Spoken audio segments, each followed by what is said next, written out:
Episode 1। वह चारों तरफ पानी से घिरी हुई थी। उसके मुंह, कान, सब जगह पानी जा रहा था।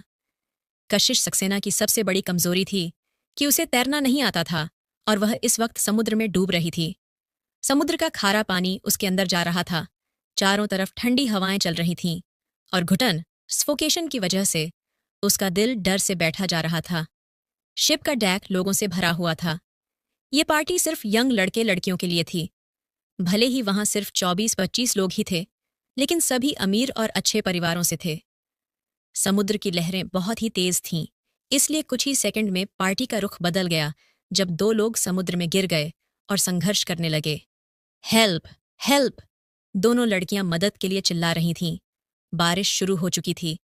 अचानक एक लंबा और हैंडसम इंसान भीड़ को चीरते हुए बाहर आया और उन दोनों लड़कियों को पानी में डूबते हुए देखकर उसके चेहरे पर बेचैनी और एंजाइटी दिखाई देने लगी। बिना किसी हिचकिचाहट के और बिना समय गंवाए उसने अपना कोट उतारा और तुरंत ठंडे समुद्र के पानी में कूद गया। इस बारिश में उसे तैरने में दिक्कत हो रही थी, मगर उसने एक इंसान को बचा लिया। कियारा, उठ जाओ, उठ जाओ! वह लंबी लंबी सांसें ले रहा था।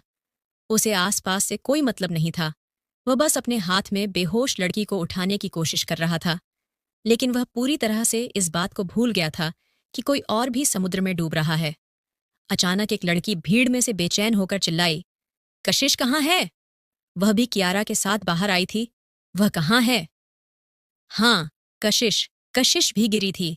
जब किसी ने पैनिक होते हुए चिल्लाकर कहा तो सब लोग हैरान हो गए। तभी एक बहुत तेज बिजली कड़की और वहां पर एक रोशनी हुई। सब लोग समुद्र में देखने लगे, लेकिन उन्हें कोई नहीं दिख रहा था। जिस लड़की ने कहा था कि कशिश और कियारा दोनों एक साथ बाहर आई थीं, वह रोते हुए बोली, कशिश तैर नहीं सकती। जिस लड़के ने कियारा को पकड़ा हुआ था, यह सुनते ही उसकी बॉडी जम गई। जब वह समुद्र में खुद था तो उसने कशिश को भी देखा था, लेकिन वह कियारा को बचाने में इतना बिजी था कि दूसरे इंसान पर ध्यान ही नहीं दे पाया। ठीक उसी वक्त एक बहुत तेज आवाज के साथ कोई और पानी में कूदा। जब तक वह कशिश को बचाएगा, तब तक कियारा पहले से ही खांसते हुए होश में आ चुकी थी। यह बता पाना मुश्किल था कि वह रो रही है या फिर उसके चेहरे पर बारिश का पानी पड़ रहा था। उसने सामने खड़े इंसान को देखकर रोते हुए कहा, हर्ष! उसने उसके बाद अपना एक हाथ आगे बढ़ाया और अगले ही पल उसके गले के आसपास हाथ लपेटकर उस आदमी को टाइटली गले लगा लिया। उस लड़के की भौहें आपस में सिकुड़ी हुई थीं। कोई नहीं जानता था कि वह क्या सोच रहा है, लेकिन उसने धीरे से हाथ बढ़ाकर उसे और टाइटली गले लगाया और बोला, डरो मत, सब खत्म हो गया। उसकी आवाज बहुत ही जेंटल थी, जैसे वह इस लड़की को बचाकर दुनिया में सबसे ज्यादा खुश हो। वहीं भीड़ में खड़े लोग उन्हें इस तरह देखकर आपस में बात करने लगे। सबकी नजरें फिर कशिश की तरफ मुड़ गईं, जिसे बाद में बचाया गया था। काफी बार सीपीआर देने और रेस्पिरेशन करने के बाद वह फाइनली होश में आई और उसके मुंह से समुद्र का पानी निकला। उसकी पतली घनी पलकें फड़फड़ाई और उसे चक्कर आ रहे थे। उसने क्लियरली अपने बगल में बैठे हुए 2 लोगों को एक दूसरे को टाइटली गले लगाए हुए देखा, जिसकी वजह से उसके चेहरे पर सार्कास्टिक स्माइल आ गई। लेकिन समुद्र में ज्यादा देर तक रहने और बारिश की वजह से वह फिर बेहोश हो गई। कशिश बहुत मुश्किल से जिंदा बची थी। जब अगली बार उसे होश आया तो 3 दिन बीत चुके थे और दोपहर का वक्त था। हॉस्पिटल वार्ड में उसके अलावा कोई नहीं था। खिड़की से आई हुई सूरज की रोशनी उसे कोई गर्माहट के एहसास नहीं दे रही थी। उसके एक्सप्रेशन इंडिफरेंट थे और वह किसी गहरी सोच में थी। फाइनली वह थोड़ी देर बाद उठी और अपनी कमजोर बॉडी के साथ बाथरूम में गई। जब उसने बाहर इतनी सुंदर सूरज को चमकते हुए देखा तो वह टहलने के लिए थोड़ी देर के लिए बाहर चली गई। वह कमजोर थी, मगर वह उस ठंडे हॉस्पिटल के रूम में रहना नहीं चाहती थी। वह अस्पताल के गार्डन में गई। उसने सिर्फ हॉस्पिटल का गाउन पहना हुआ था, लेकिन बाहर की ठंडी हवाएं उसे ठंड का एहसास दिला रही थीं। गार्डन में जाकर वह खड़ी हो गई और अपने सामने बड़े पेड़ को देखने लगी। उसकी बॉडी कमजोर हो गई थी, मगर उसके चेहरे पर जिद्दीपन था। वह बिल्कुल कम नहीं हुई थी। उसका चेहरा बहुत खूबसूरत था, लेकिन कोई इमोशन दिखाई नहीं दे रहे थे। लेकिन इससे उसकी खूबसूरती पर कोई फर्क नहीं पड़ रहा था। उसकी डेलिकेट और यूनिक स्किन भी अट्रैक्टिव लग रही थी। उसने गहरी सांस ली और उसका मूड हल्का सा बेहतर हुआ था। तभी अचानक कोई आकार के सामने खड़ा हो गया। कियारा उसके सामने अपने हाथ में एक कप लिए खड़ी थी। उसके छोटे करली बाल कंधे पर बिखरे हुए थे, उसकी ब्राइट आंखें और उसके कंधे पर वह आदमी का कोट था। लेकिन जैसे ही कशिश के इंडिफरेंट और खूबसूरत चेहरे को उसने देखा और उसके प्राउड टेम्परामेंट से कियारा को जलन होने लगी। लेकिन उसकी कमजोर बॉडी को देखते ही अचानक वह हंसने लगी। उसने उस जैकेट को टाइटली पकड़ लिया जैसे वह शो ऑफ कर रही हो और कशिश की तरफ कोल्डली देखकर बोली, तुम हर जगह हो, है ना? कियारा धीरे धीरे कशिश की तरफ बढ़ने लगी। उसके कमजोर शरीर को देखते हुए उसकी मुस्कुराहट और बड़ी हो गई। वह धीरे धीरे कशिश के कान के पास आकर बोली, तुम अभी भी हार नहीं मानने वाली हो, जबकि दुनिया में जिस इंसान से तुम सबसे ज्यादा प्यार करती थीं, वह अब मुझसे प्यार करता है। ये सुनते ही कशिश की आंखों में गहरा दर्द दिखाई दिया। वह तैर नहीं सकती थी और वह कियारा से लंबे वक्त तक समुद्र में थी और इस वक्त होश में आई थी, इसलिए कितना भी गुस्सा क्यों न हो, उसके लड़ने का कोई मूड नहीं था। तुम सचमुच घटिया हो, ये सुनकर कियारा हंसने लगी। मगर मैं यह नहीं भी करती तो तुम्हें भी वह नहीं मिलता, राइट? तुम ही हो जो हर्ष मेहता को अकेला नहीं छोड़ती, कियारा ने कहा। कियारा, सबको पता है कि हर्ष मेरा फियांसे है। क्या तुम्हें लगता है कि सब बेवकूफ हैं? कशिश ने पूछा। तो कियारा हंसने लगी और हंसते हुए बोली, अभी भी क्या? तुम्हें अभी भी लगता है कि सबको यही लगता है कि तुम्हारी शादी हर्ष से होगी? कियारा की बात सुनकर कशिश स्पीचलेस हो गई और उसे घूरने लगी। वह सही कह रही थी। सब लोग कशिश को ही गलत समझते हैं और वह भी सामने खड़ी इस घटिया लड़की की गंदी हरकतों की वजह से। सब लोग बेवकूफ हैं, बहुत ही बड़े बेवकूफ, और वह भी एक बेवकूफ है। क्या हुआ, अभी भी कॉन्फर्म नहीं हो? तो इतना कहते कहते कियारा रुक गई और अचानक से उसके चेहरे के एक्सप्रेशन बदलकर उसने हेल्पलेसली कशिश की तरफ देखा और उसका हाथ पकड़ने के लिए उसने आगे बढ़ाया और बोली, कशिश, इसमें मेरी गलती है, छुओ मत मुझे। अचानक से उसके एक्सप्रेशन बदल जाने और उसकी बातें सुनकर कशिश को काफी घिन आई। उसने अपना हाथ उठा दिया कियारा को ब्लॉक करने के लिए, मगर कियारा उसे बिना छुए ही गिरने लगी और तुरंत ही पीछे के फाउंटेन में गिर गई। चारों तरफ पानी फैल गया और तेज आवाज में चिल्लाई, दर्द हो रहा है? आ कशिश, क्या कर रही हो तुम? अचानक से एक सख्त आवाज पीछे से सुनाई दी। कशिश ने पीछे मुड़कर देखा तो कोई इंसान उसकी तरफ दौड़ते हुए आ रहा था। उसे हर्ष का थोड़ा सा चेहरा दिखाई दिया और उसने रूथलेसली कशिश को दूर धकेल दिया। कशिश पहले से ही वीक थी और धक्के की वजह से वह रेलिंग से जाकर टकरा गई, जिससे उसके कमर में बहुत तेज दर्द हुआ। उसका चेहरा और भी पीला पड़ गया और उसने अपने आप को संभालने के लिए पीछे खड़ी रेलिंग को टाइटली पकड़ लिया। उसने अपने सामने का सीन देखा और उसे लगा कि वह दुनिया की सबसे बेवकूफ लड़की है। उसे अच्छे से पता था कि कियारा हर एक ट्रिक इस्तेमाल करेगी उसे हराने के लिए, लेकिन हर बार उसकी ट्रिक में फंस जाती थी। वह यह भी जानती थी कि हर्ष बेवकूफ नहीं है, मगर बेवकूफ बन चुका है। हर्ष, दर्द हो रहा है, कियारा ने कहा और हर्ष ने उसे खड़ा कराया। उसकी बातें सुनकर उसके एक्सप्रेशन ऐसे हो गए जैसे उसका दिल टूट गया हो और बोला, तुम चिंता मत करो, मैं अभी तुम्हें डॉक्टर के पास ले चलता हूं। इतना कहकर उसने झुककर कियारा को गोद में उठा लिया और कशिश की तरफ देखा, जो उनकी तरफ कोल्डली देख रही थी।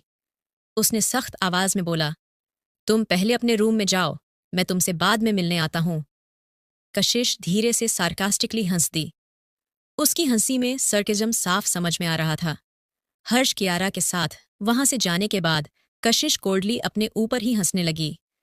वहीं पेड़ के पास एक ओल्ड लेडी व्हील चेयर पर बैठी हुई थी और सब कुछ शांति से देख रही थी। लीला, क्या तुमने अभी अभी देखा क्या हुआ? उस ओल्ड लेडी ने पूछा और अपनी शार्प आंखों से दूर खड़ी कशिश को देख रही थी। उनके बगल में खड़ी औरत भी लगभग 50 साल की होगी, जिसे रिस्पेक्टफुली कहा, आपने क्लियरली नहीं देखा मैडम? देखा वह लड़की किस तरह बेवकूफ़ी और घटिया हरकतें कर रही थी, उस ओल्ड लेडी ने गुस्से में कहा। मगर क्या यह इस बात का सबूत नहीं है कि सामने खड़ी लड़की और भी बेवकूफ है, जो इतनी छोटी सी ट्रिक भी हैंडल नहीं कर पाई? उस दूसरी औरत ने कहा। तो उस ओल्ड लेडी ने ना में सिर हिलाकर समझदारी से कहा, तुम कुछ गलत समझ रही हो लीला, तो मुझे समझाइए मैडम, वह लेडी बोली। वह दूसरी लड़की बहुत ही ज्यादा स्ट्रेट फॉरवर्ड है वह ऐसा कुछ नहीं करना चाहती जो उसकी बॉटम लाइन या फिर ह्यूमन एथिक्स के खिलाफ हो। वह इमेजिन भी नहीं कर सकती कि दुनिया में ऐसे घटिया और गिरे हुए काम करने वाले लोग भी हैं। ओल्ड लेडी ने फिर थोड़ी देर कशिश को देखा और कहा, लेकिन अभी भी कुछ और इश्यूज हैं। इतना कहकर वह रुकी और फिर आगे बोली, उसका टेम्परामेंट और नेचर बहुत ही अच्छा है। बुलाओ उसे यहाँ, मुझे उसे नजदीक से देखना है। लीला ओल्ड लेडी की केयरटेकर थी। वह थोड़ा हिचकिचाते हुए बोली, आपका पोता आपसे मिलने आने वाला है। अगर उन्होंने किसी अजनबी को आपके आसपास देखा तो वह मेरा क्या बिगाड़ लेगा? ओल्ड लेडी मुंह बनाते हुए बोली, लेकिन उनकी आवाज में अपने पोते के लिए प्यार झलक रहा था। उनकी बात सुनकर लीला मुस्कुराकर बोली, एल राइट, मैं भी बुलाती हूं उन्हें। ठीक उसी वक्त दो पेड़ों के बीच में जो दरवाजा था, वहां से कुछ आवाज आई। उन दोनों ने पीछे मुड़कर देखा तो एक ब्लैक सूट में काफी हैंडसम और लंबा इंसान उनकी तरफ आ रहा था। उसकी आईब्रो बिल्कुल लॉन्ग एंड लिफ्टेड थी। उसके पतले होंठ, शार्प फीचर्स और उसकी आंखों में हल्की सी मुस्कुराहट थी, लेकिन एक्सप्रेशंसलेस चेहरा। उसने अपनी डिप आवाज में पूछा, दादी माँ, आपको क्या हुआ? दोपहर का सूरज उसके माथे पर चमक रहा था, जिसकी वजह से उसकी परछाई दिख रही थी। उसका हर एक मूवमेंट एलिगेंट था। उस ओल्ड लेडी ने काफी सेटिस्फैक्शन के साथ अपने पोते को देखा और आंखों से लीला को कुछ इशारा किया, जिसे समझते ही लीला मुड़कर वहां से चली गई। वह लड़का नीचे झुका और उसने ओल्ड लेडी का हाथ पकड़कर उनके गुस्से वाले एक्सप्रेशन देखकर हंसने लगा और पूछा, किसने मेरी दादी माँ को गुस्सा दिलाया? मैं उनसे निपट लूंगा। ये सुनकर वह ओल्ड लेडी मुंह बनाते हुए बोली, तुम्हारे अलावा मुझे गुस्सा दिला भी कौन सकता है? दादी माँ, मैं अभी अभी तो देश में वापस आया हूं। इतने कम टाइम में मैं कैसे किसी लड़की को ढूंढकर उससे शादी कर लूं? ये सुनकर उस ओल्ड लेडी ने मुंह बनाते हुए कहा, इतने सालों में तुम्हारे बहाने कभी नहीं बदले। इतना कहकर उन्होंने पीछे मुड़कर कशिश की तरफ देखा। लीला ने उससे जाकर बात की थी और रणविजय की दादी ने दूर से ही हाथ वेव करने लगी। कशिश थोड़ी कंफ्यूज थी, मगर फिर भी वह लीला के पीछे पीछे आ गई। रणविजय खड़ा हो गया और उसने लीला को एक लंबी लड़की को दूरी से आते हुए देखा। उस लड़की का चेहरा पीला पड़ा हुआ था, मगर फिर भी वह खूबसूरत दिख रही थी। उसने अस्पताल का गाउन पहना हुआ था। जिस तरह से उसके कपड़े उड़ रहे थे, उसे साफ पता चल रहा था कि वह कितनी पतली है। रणविजय ने अपनी आंखें छोटी कर लीं और उस लड़की पर अपनी नजरें बनाए रखीं। लेकिन जब कशिश नजदीक आई, उसने शक भरी नजरों से उसकी तरफ देखा तो वह तुरंत दूसरी तरफ देखने लगा। ये थोड़ी हैरानी की बात थी उसके लिए। ये पहली बार था जब कोई लड़की उसे एडमिरेशन या फिर प्यार से देखने की बजाय गुस्से में घूर रही थी। इनफैक्ट कशिश ने उसकी तरफ सिर्फ 1 सेकंड के लिए देखा था और फिर उसे सामने व्हीलचेयर पर बैठी दादी माँ की तरफ देखने लगी। उसके इंडिफरेंट लुक ने रणवीर को थोड़ा हैरान कर दिया और थोड़ा डिसअपॉइंट भी। वह थोड़ी देर के लिए रुका, मगर फिर भी उसके चेहरे पर हल्की मुस्कुराहट आ गई। मैम, क्या आप मुझे किसी चीज के लिए मिलना चाहती थीं? कशिश ने थोड़ा दुख झुकते हुए पूछा। उसकी बीमारी की वजह से उसकी आवाज थोड़ी कमजोर और जेंटल हो गई थी, और वह झुकी हुई इसलिए थी क्योंकि व्हील चेयर पर बैठे हुए इंसान से बात करते वक्त झुकना चाहिए। उनका गर्दन उठाना ठीक नहीं होता है, क्योंकि यह उनकी नेक के लिए बुरा होता है। लेकिन उसकी कमजोरी की वजह से ही यह उसके लिए काफी थका देने वाला काम था। उसकी हरकत पर रणवीर की दादी माँ वैदेही जी की आंखें और दीप हो गईं, और उन्होंने कशिश की तरफ देखा और हाँ में सिर हिलाते हुए बोली, बहुत अच्छे, बहुत अच्छे। उनकी बातें कशिश को और भी कंफ्यूज कर गईं, और फिर भी उसने अपने चेहरे पर एक पोलाइट मगर ऑकवर्ड स्माइल बरकरार रखी। नर्वस मत हो, मैं कोई बुरी इंसान नहीं हूं। मैं बस थोड़ी बोर हो रही थी और मुझे बात करने के लिए कंपनी चाहिए थी। मुझे लगा कि तुम अच्छी लड़की हो, इसलिए मैंने तुम्हें यहां बुला लिया। मैं जानती हूं ये थोड़ा सा अचानक हो गया, इसलिए तुम हैरान थीं। क्या तुम मुझे माफ कर दोगी? वैदेही जी ने कहा, और उनके चेहरे पर खुशी देखकर कशिश ने ना में सिर हिलाते हुए कहा, इट्स ओके, वैसे भी मैं अकेले ही थी। कशिश ने कहा तो उसकी आंखों में एक कड़वाहट दिखाई दी, जो वैदेही जी ने तुरंत देख ली, और उन्होंने कशिश का हाथ लेकर जेंटली उस पर सहलाते हुए कहा, तुम्हारा नाम क्या है बेटा? कशिश। कशिश ने जवाब दिया, ये तो बहुत ही अच्छा नाम है, तुम्हें नहीं लगता है रणविजय? इतना कहकर उन्होंने सिर घुमाकर अपने पोते की तरफ मीनिंगफुल नजरों से देखा। उनकी आंखों में वार्निंग साफ नजर आ रही थी, जैसे कहना चाहती हों कि रणविजय के मुंह से ना निकली तो वह उसे सबक सिखाएंगी। जिसे देखकर रणविजय की आंखों में थोड़ी सी हेल्पलेसनेस दिखाई दी, मगर फिर भी उसने हाँ में सिर हिलाते हुए कहा, यह बहुत ही अच्छा नाम है, सूट करता है। ये सुनकर वैदेही जी ने अपनी एक आईब्रो उठाई और फिर कशिश की तरफ मुड़कर बोली, चलो कोशिश, मैं तुम्हें उन दोनों को इंट्रोड्यूस करवा देती हूँ। ये मेरा पोता है, रणविजय। कशिश ने साइड में खड़े आदमी को देखा और कुछ देर के लिए उसकी नज़र उसके ऊपर टिक गई। सामने खड़ा इंसान के फेशियल फीचर्स बहुत ही अच्छे थे और वह काफी गुड लुकिंग था, और उसके खड़े होने से ही उसकी नोबिलिटी और एलिगेंस नजर आ रही थी। उसके प्रेजेंस और डोमिनेंस से कोई भी पता लगा सकता था कि वह कोई ऑर्डिनरी इंसान नहीं है। कशिश को लग रहा था कि उसने इस इंसान को कहीं देखा है, लेकिन कहाँ? उसे ये बात याद नहीं आ रही थी। लेकिन फिर उसने इस ख्याल को अपने दिमाग से निकाल दिया, क्योंकि इतने हैंडसम इंसान को देखने के बाद वह भूल नहीं सकती, राइट? रणविजय की आंखें चमक रही थीं। कशिश की आंखों में देखकर उसने अपना हाथ आगे बढ़ाते हुए कहा, हेलो, मैं रणविजय रावत हूं। हेलो, मैं कशिश हूं। कशिश ने हाथ आगे बढ़ाने की कोशिश की, लेकिन खड़े होने के चक्कर में वह बीच में ही रुक गई। वह काफी देर से घुटनों के बल झुकी हुई थी, इसलिए उसके पैर सुन्न हो गए थे और उसके कमर में लगी चोट फिर से दर्द दे रही थी। जैसे ही उसने थोड़े से मूवमेंट किए, उसे अपने पैरों में एक तेज और अजीब सा सेंसेशन महसूस हुआ, जिसकी वजह से उसकी बॉडी कमजोर होकर पीछे की तरफ गिरने लगी। संभाल कर! कशिश गिरने ही वाली थी, तभी एक डिप मैग्नेटिक आवाज उसे सुनाई दी और किसी की मजबूत बाहों ने उसे तुरंत कमर से पकड़कर बचा लिया। अनएक्सपेक्टेडली कशिश जाकर रणविजय के गले लग गई। रणविजय के आसपास के एक रिफ्रेशिंग सेंट घूम रही थी, जिससे कशिश काफी ऑकवर्ड हो गई। उसने जल्दी से खुद को रणविजय से दूर करने की कोशिश की, मगर उसके पैर इसमें उसका साथ नहीं दे रहे थे। वह थोड़ी सी लड़खड़ा गई और उसने अपने आप को संभालने के लिए उसने रणविजय का कंधा पकड़ लिया। ठीक उसी वक्त उसके कमर के आसपास रणविजय के हाथ की पकड़ मजबूत हो गई और उसने उसे उठा दिया। कशिश ने अपने लिप्स बाइट कर लिए क्लियरली। 2 बार उसे रणविजय के करीब आने की वजह से काफी ऑकवर्ड फील हो रहा था। सीधी खड़ी रहो! उस डिप आवाज ने कशिश को अपनी जगह से हिलने के लिए मना कर दिया और उसका हाथ कशिश को एक गर्माहट का एहसास दिला रहा था। कशिश रणविजय के बहुत करीब थी, जिसकी वजह से वह उसकी स्ट्रांग हार्टबीट को सुन सकती थी, जो किसी ड्रम की तरफ बज रही थी, जिससे कशिश के दिल की धड़कन भी तेज हो गई और उसका पीला चेहरा हल्का सा लाल पड़ गया। ये पहली बार था जब वह किसी के इतने नजदीक गई थी। भले ही उसका और हर्ष का रिश्ता सालों से तय था, लेकिन वे लोग दोस्तों की तरह साइड हग करते थे, जैसे एक फॉर्मल रिचुअल हो। वह इतना ही आगे बढ़ सकती थी, यही उसकी लिमिट थी। वहीं दूसरी तरफ अपने हाथों के बीच में कशिश की पतली कमर को महसूस करके रणविजय की आईब्रो आपस में सिकुड़ गई। आगे कहानी में क्या होगा जानने के लिए सुनते रहिए और कमेंट और लाइक जरूर कीजिए। एपिसोड 2। रणविजय ने उस पतली लड़की को पकड़ा हुआ था। उसकी भौं आपस में सुखड़ी हुई थी। उसने अपनी बाहों में पड़ी हुई लड़की को देखने के लिए अपना सर झुकाया, मगर उसकी चीन जाकर उस लड़की के सर से टकरा गई। उसके बाल उसके चिन से लगने से उसे हल्की गुदगुदी हुई।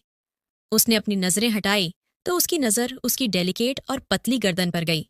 उस ओवरसीज हॉस्पिटल गाउन की वजह से उसके कपड़े के अंदर की उसकी व्हाइट फेयर स्किन को आराम से देखा जा सकता था।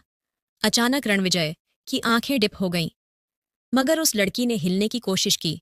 कशिश के शरीर से एक स्वीट स्मेल रणविजय के नाक तक पहुंच रही थी। एक पल के लिए हैरान हो गया।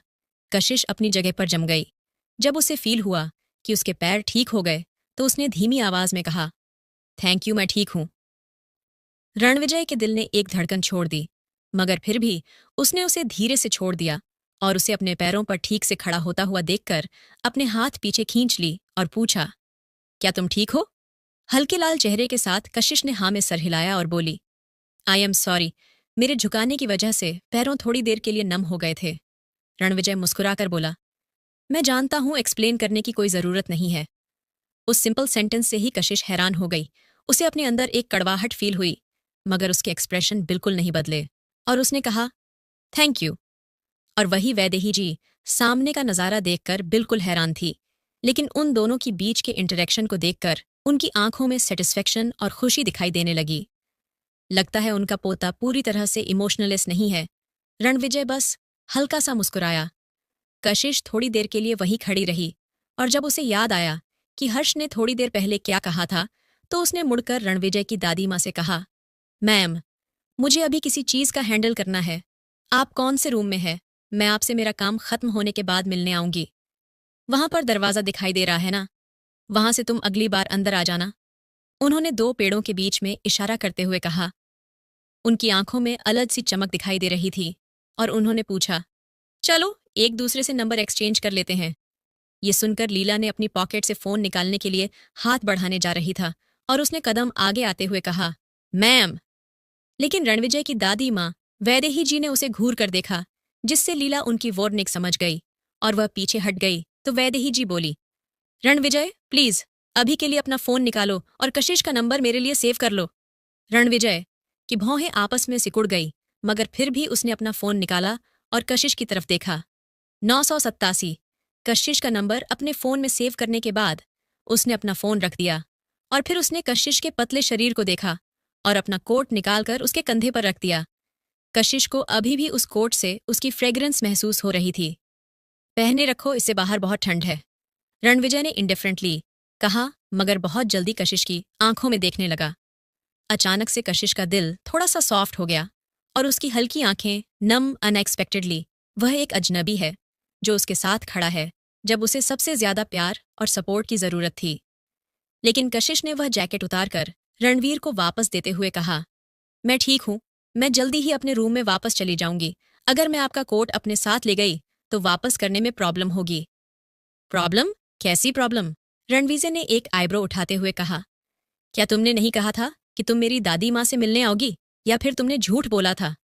यह सुनकर कशिश हैरान हो गई और उसने में सर हिलाकर कहा, नहीं, मैंने सच कहा था, मैं सच में उनसे मिलने आऊंगी। इतना कहकर उसने जैकेट वापस रणविजय को दिया और हाँ, मैं सर हिलाकर वहां से मुड़कर जाने लगी। रणविजय वहीं खड़ा रहा और उसने कशिश को वहां से जाते हुए देखा और उसकी आंखों में एक अजीब सी लाइट और ग्लिंट दिखाई दी। फिर से बेवकूफी वैदेही जी ने अचानक कहा था। वह उनकी तरफ मुड़कर देखने लगा। वह मुस्कुरा रही थी। क्या बात है दादी माँ? रणवीर ने पूछा। ये सुनते ही उन्होंने उसकी तरफ देखा और गुस्से में बोली, क्या मंदबुद्धि पोता है, जाओ उसके पीछे पीछे। कशिश को अपनी आंखों के सामने जाता हुआ देखकर और अपनी बात दादी माँ की बात सुनने के बाद भी रणविजय वहीं खड़ा था। तब अचानक से वैदेही जी ने उसकी पीठ पर एक थप्पड़ मारा तो उसकी बॉडी जम गई। वह एक ऐसा इंसान था जिसे लोगों का टच करना अच्छा नहीं लगता था, लेकिन उसकी दादी माँ ने उसे अभी अभी थप्पड़ मारा और यह देखकर लीला थोड़ा सा हंसने लगी। आगे बढ़ो, क्या तुम मुझे हार्ट अटैक से मारकर मानोगे? वैदेही जी की ऑब्वियसली उससे कोई फर्क नहीं पड़ा और वह उसे फिर से बोली। रणविजय ने अपनी उंगलियां उठाकर अपने सर को मसाला और फिर हेल्पलेस होकर बोला, ठीक है दादी माँ, मैं जाता हूं। जब कशिश हॉस्पिटल रूम में अकेले पहुंची तो हर्ष पहले से ही वहां था। वह खिड़की के पास खड़ा था और उसकी पीठ दरवाजे की तरफ थी। उसने एक महंगा ग्रे सूट पहना हुआ था, लेकिन अभी बिना जैकेट के वह सिर्फ व्हाइट शर्ट और ग्रे पैंट में था और उसका ऑरा बिल्कुल जेंटलमैन की तरह था। लेकिन बदकिस्मती से वक्त बदल गया है और यह वह हर्ष नहीं रहा जिसे कशिश जानती थी। कशिश ने उसकी तरफ नहीं देखा और बेड के पास जाकर बैठ गई। हर्ष को किसी को रूम में आने का ऐसा एहसास हुआ तो उसने पीछे मुड़कर पूछा, कहाँ थी तुम? कशिश ने कोई जवाब नहीं दिया और बैठी रही। हर्ष आगे बोला, मैं उस वक्त कियारा के बचाने की जल्दी में था और मुझसे गलती हो गई और तुम्हें धक्का लग गया। I am sorry. उसकी आवाज बहुत ही जेंटल थी, जैसे थोड़ी देर पहले उसके साथ जो कोल्ड एटीट्यूड था वह एक सपना था। कशिश ने जवाब दिया, इसमें मेरी कोई गलती नहीं थी। कुछ भी क्यों ना हो जाए, उसे अपने आप को डिफेंड करना था। हर्ष ने उसकी तरफ देखा और अब माफी की जगह उसकी आंखों में मजाक दिखाई दे रहा था। उसने पूछा, क्या तुम्हें पता है कियारा ने क्या कहा? वह रुका और फिर उसने उसकी तरफ देख रहा था तो कशिश ने अपनी नजरें उठाई तो उसे हर्ष की डिसअपॉइंटेड लुक दिखाई दी और हर्ष आगे बोला, उसने कहा कि उसकी गलती थी, उसने कप ठीक से नहीं पकड़ा हुआ था, वह तुम्हें डिफेंड कर रही थी, लेकिन तुम यहां रिस्पॉन्सिबिलिटी लेने से पीछे हट रही हो। कशिश, तुम ऐसी तो नहीं थी। कशिश उसकी तरफ एक तक देखती रही। उसकी आंखों में बहुत सारी इमोशन एक के बाद एक दिखाई दिए। पहले शॉक, फिर डिसअपॉइंटमेंट, फिर उदासी और आखिर में इनडिफरेंट। उसने खिड़की के बाहर देखा और उसके चेहरे पर एक कोल्ड स्माइल आ गई। उसने पूछा, हर्ष, हम एक दूसरे को कितने साल से जानते हैं? यह सुनकर वह एक पल के लिए हिचकिचाया और फिर फाइनली उसने जवाब दिया, 8 सालों से। 8 साल? उसने कभी नहीं सोचा था कि उसका दोस्त इस कदर बदल जाएगा और कशिश एक ऐसे इंसान के साथ एक पल नहीं रह सकती थी। कशिश खड़ी हुई और उसने उसकी तरफ कोल्डली देखते हुए कहा, हर्ष, हम अपनी एंगेजमेंट को यहीं खत्म करते हैं। उसकी आवाज कोल्ड लाउड और बिल्कुल सख्त थी, जिसमें आर्ग्यूमेंट करने की कोई जगह नहीं थी। वहीं उसकी बात सुनकर हर्ष की आंखों में थोड़ा सा शौक दिखाई दिया, जिसे देखकर कशिश बोली, तुम हैरान क्यों हो? जब से तुमने कियारों को बचाया और थोड़ी देर पहले भी क्या तुमने ऑलरेडी अपनी चॉइस नहीं कर ली है? हर्ष एक पल के लिए हैरान रहा। उसने कुछ देर कॉम्प्लेक्स इमोशन के साथ कशिश को देखा, लेकिन फिर जल्दी ही वह शांत हो गया और बोला, कशिश, आई एम सॉरी। शायद हमें ब्रेकअप कर ही लेना चाहिए, क्योंकि अगर ऐसा ही चलता रहा तो मुझे डर है कि मैं कियारा को प्रोटेक्ट करने के लिए तुम्हें हर्ट कर दूंगा। ये सुनकर कशिश की मुट्ठियां आपस में टाइटली कस गई। उसने हर्ष की तरफ कोल्ड नजरों से देखते हुए कहा, कियारा को प्रोटेक्ट करने के लिए? हर्ष, क्या जो पिछले 8 सालों में हमारे बीच था सब झूठ था? एक अजीब सा भाव हर्ष की आंखों में दिखाई दिया और वह बोला, कियारा बहुत ही मासूम और कमजोर है। तुम कशिश, तुम बहुत ही कोल्ड और स्ट्रैंग हो। कशिश चुपचाप कुछ देर तक हर्ष की तरफ देखने लगी और अचानक से उसने हंसना शुरू कर दिया। उसकी हंसी बिल्कुल कोल्ड और सार्केज्म से भरी हुई थी। ऐसा लग रहा था जैसे वह किसी भी वक्त चाकू से सामने वाला को खून कर देगी। तो स्ट्रांग होना प्रॉब्लम है? हाँ, वह स्ट्रांग है, इसीलिए ऑटोमेटिकली विलन हो गई है, जो सबको परेशान करती है, राइट? हर्ष की बातें हुई एक शार्प नाइफ की तरह उसके दिल में दर्द दे रही थी। हर्ष ने कशिश की तरफ देखा। उसे कशिश के लिए अपने अंदर गिल्ट महसूस हो रहा था। उसने आगे बढ़कर कशिश को गले लगाने की कोशिश की ताकि उसे शांत कर पाए, मगर कशिश पीछे हट गई। छुओ मत मुझे, कशिश चिल्लाई। उसने उसका हाथ झटक दिया और अपना सर धीरे से उठाया। उसकी आंखें बिल्कुल खाली थीं और उसके चेहरे पर एक सार्कास्टिक स्माइल थी और वह उसकी तरफ कोल्डली देखे जा रही थी। उसकी कोल्डनेस और सार्केज्म के पीछे एक दर्द और तकलीफ था। शायद वह हर्ष को नजर नहीं आ रहा था। कशिश के ऐसे लचक से हर्ष को ऐसा लगा जैसे उसके दिल पर किसी ने वार किया हो। कशिश! उसने उसका नाम लिया, मगर उसे समझ में नहीं आया कि वह आगे क्या बोले। कशिश ने उसकी तरफ कोल्डली देखा और बोली, हर्ष मल्होत्रा, याद रखना कि मैं तुम्हें डंप कर रही हूं। मैं उम्मीद करूंगी कि तुम और कियारा जिंदगी भर एक साथ रहो। मुझे किसी की सिपत्ती की जरूरत नहीं है, क्योंकि तुम मेरे लिए वह समान हो जिससे पहले ही किसी ने युज कर लिया है, और कशिश कभी किसी की छोड़ी हुई चीज नहीं उठाती।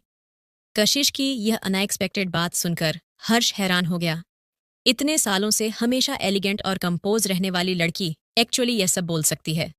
मगर वह उसका गुस्सा समझ सकता था और आखिर में बोला, कुछ भी क्यों ना हो जाए, आई एम सॉरी। मैंने तुम्हें सुन लिया, कशिश ने कोल्डली जवाब दिया और हर्ष की तरफ देखते हुए कहा, आई होप तुम एक्सेप्ट कर लोगी। कशिश इमोशनलेसली बोली, क्यों करूं मैं? तुम सॉरी कह सकते हो, लेकिन मेरा हक है कि मैं तुम्हें माफ करूंगी या नहीं। Get out from here. कुछ देर तक हर्ष उसे देखता रहा और जब उसे समझ में आ गया कि आगे किसी बात का कोई मतलब नहीं है, तो वह टेक केयर बोलकर वहां से चला गया। उसके जाते ही कशिश वापस बेड पर बैठ गई और उसके लंबे पैरों को आपस में समेट लिया और खाली आंखों से खिड़की के बाहर देखने लगी। वह ठंडी है और स्ट्रांग है। वह एक पानी की तरह जेंटल है, मगर दुनिया बहुत ठंडी है, इसलिए उसे बर्फ की तरह मजबूत बनना पड़ा। वह भी सिर्फ खुद को प्रोटेक्ट करने के लिए, ताकि कोई उसे हर्ट ना करे और वह उदास ना हो। इसी तरह वह खुद को दूसरों को सामने कमजोर दिखाने और रोने से रोक सकती थी। उसे लगा कि इतने सालों में उसे आदत हो गई है, लेकिन अब जाकर उसे रियलाइज हुआ कि वह इतनी भी स्ट्रांग नहीं है जितना उसने सोचा था। एक अकेले रूम में वह दर्द और कमजोरी फील कर सकती थी, मगर वह सिर्फ इतना ही कमजोर हो सकती है। उसकी आंखों से एक आंसू निकलने लगे, मगर उसने साफ कर लिए, क्योंकि वह इन आंसुओं के लायक नहीं था। ठीक उसी वक्त कोई उसके पास आया और उसने उसके सामने रुमाल कर दिया, जिससे कशिश हैरान हो गई और उसने सर घूमकर देखा तो उसकी आंखें हैरानी से और भी बड़ी हो गईं। उसने अपने पैरों को छोड़ा और बेड से खड़ी हो गई और सामने खड़े हैंडसम आदमी को देखा, जो उससे भी लंबा था। अभी अभी थोड़ी देर पहले तो वह लोग अलग हुए थे और वह लोग फिर से मिल रहे हैं। आप यहाँ क्या कर रहे हैं? कशिश ने पूछा।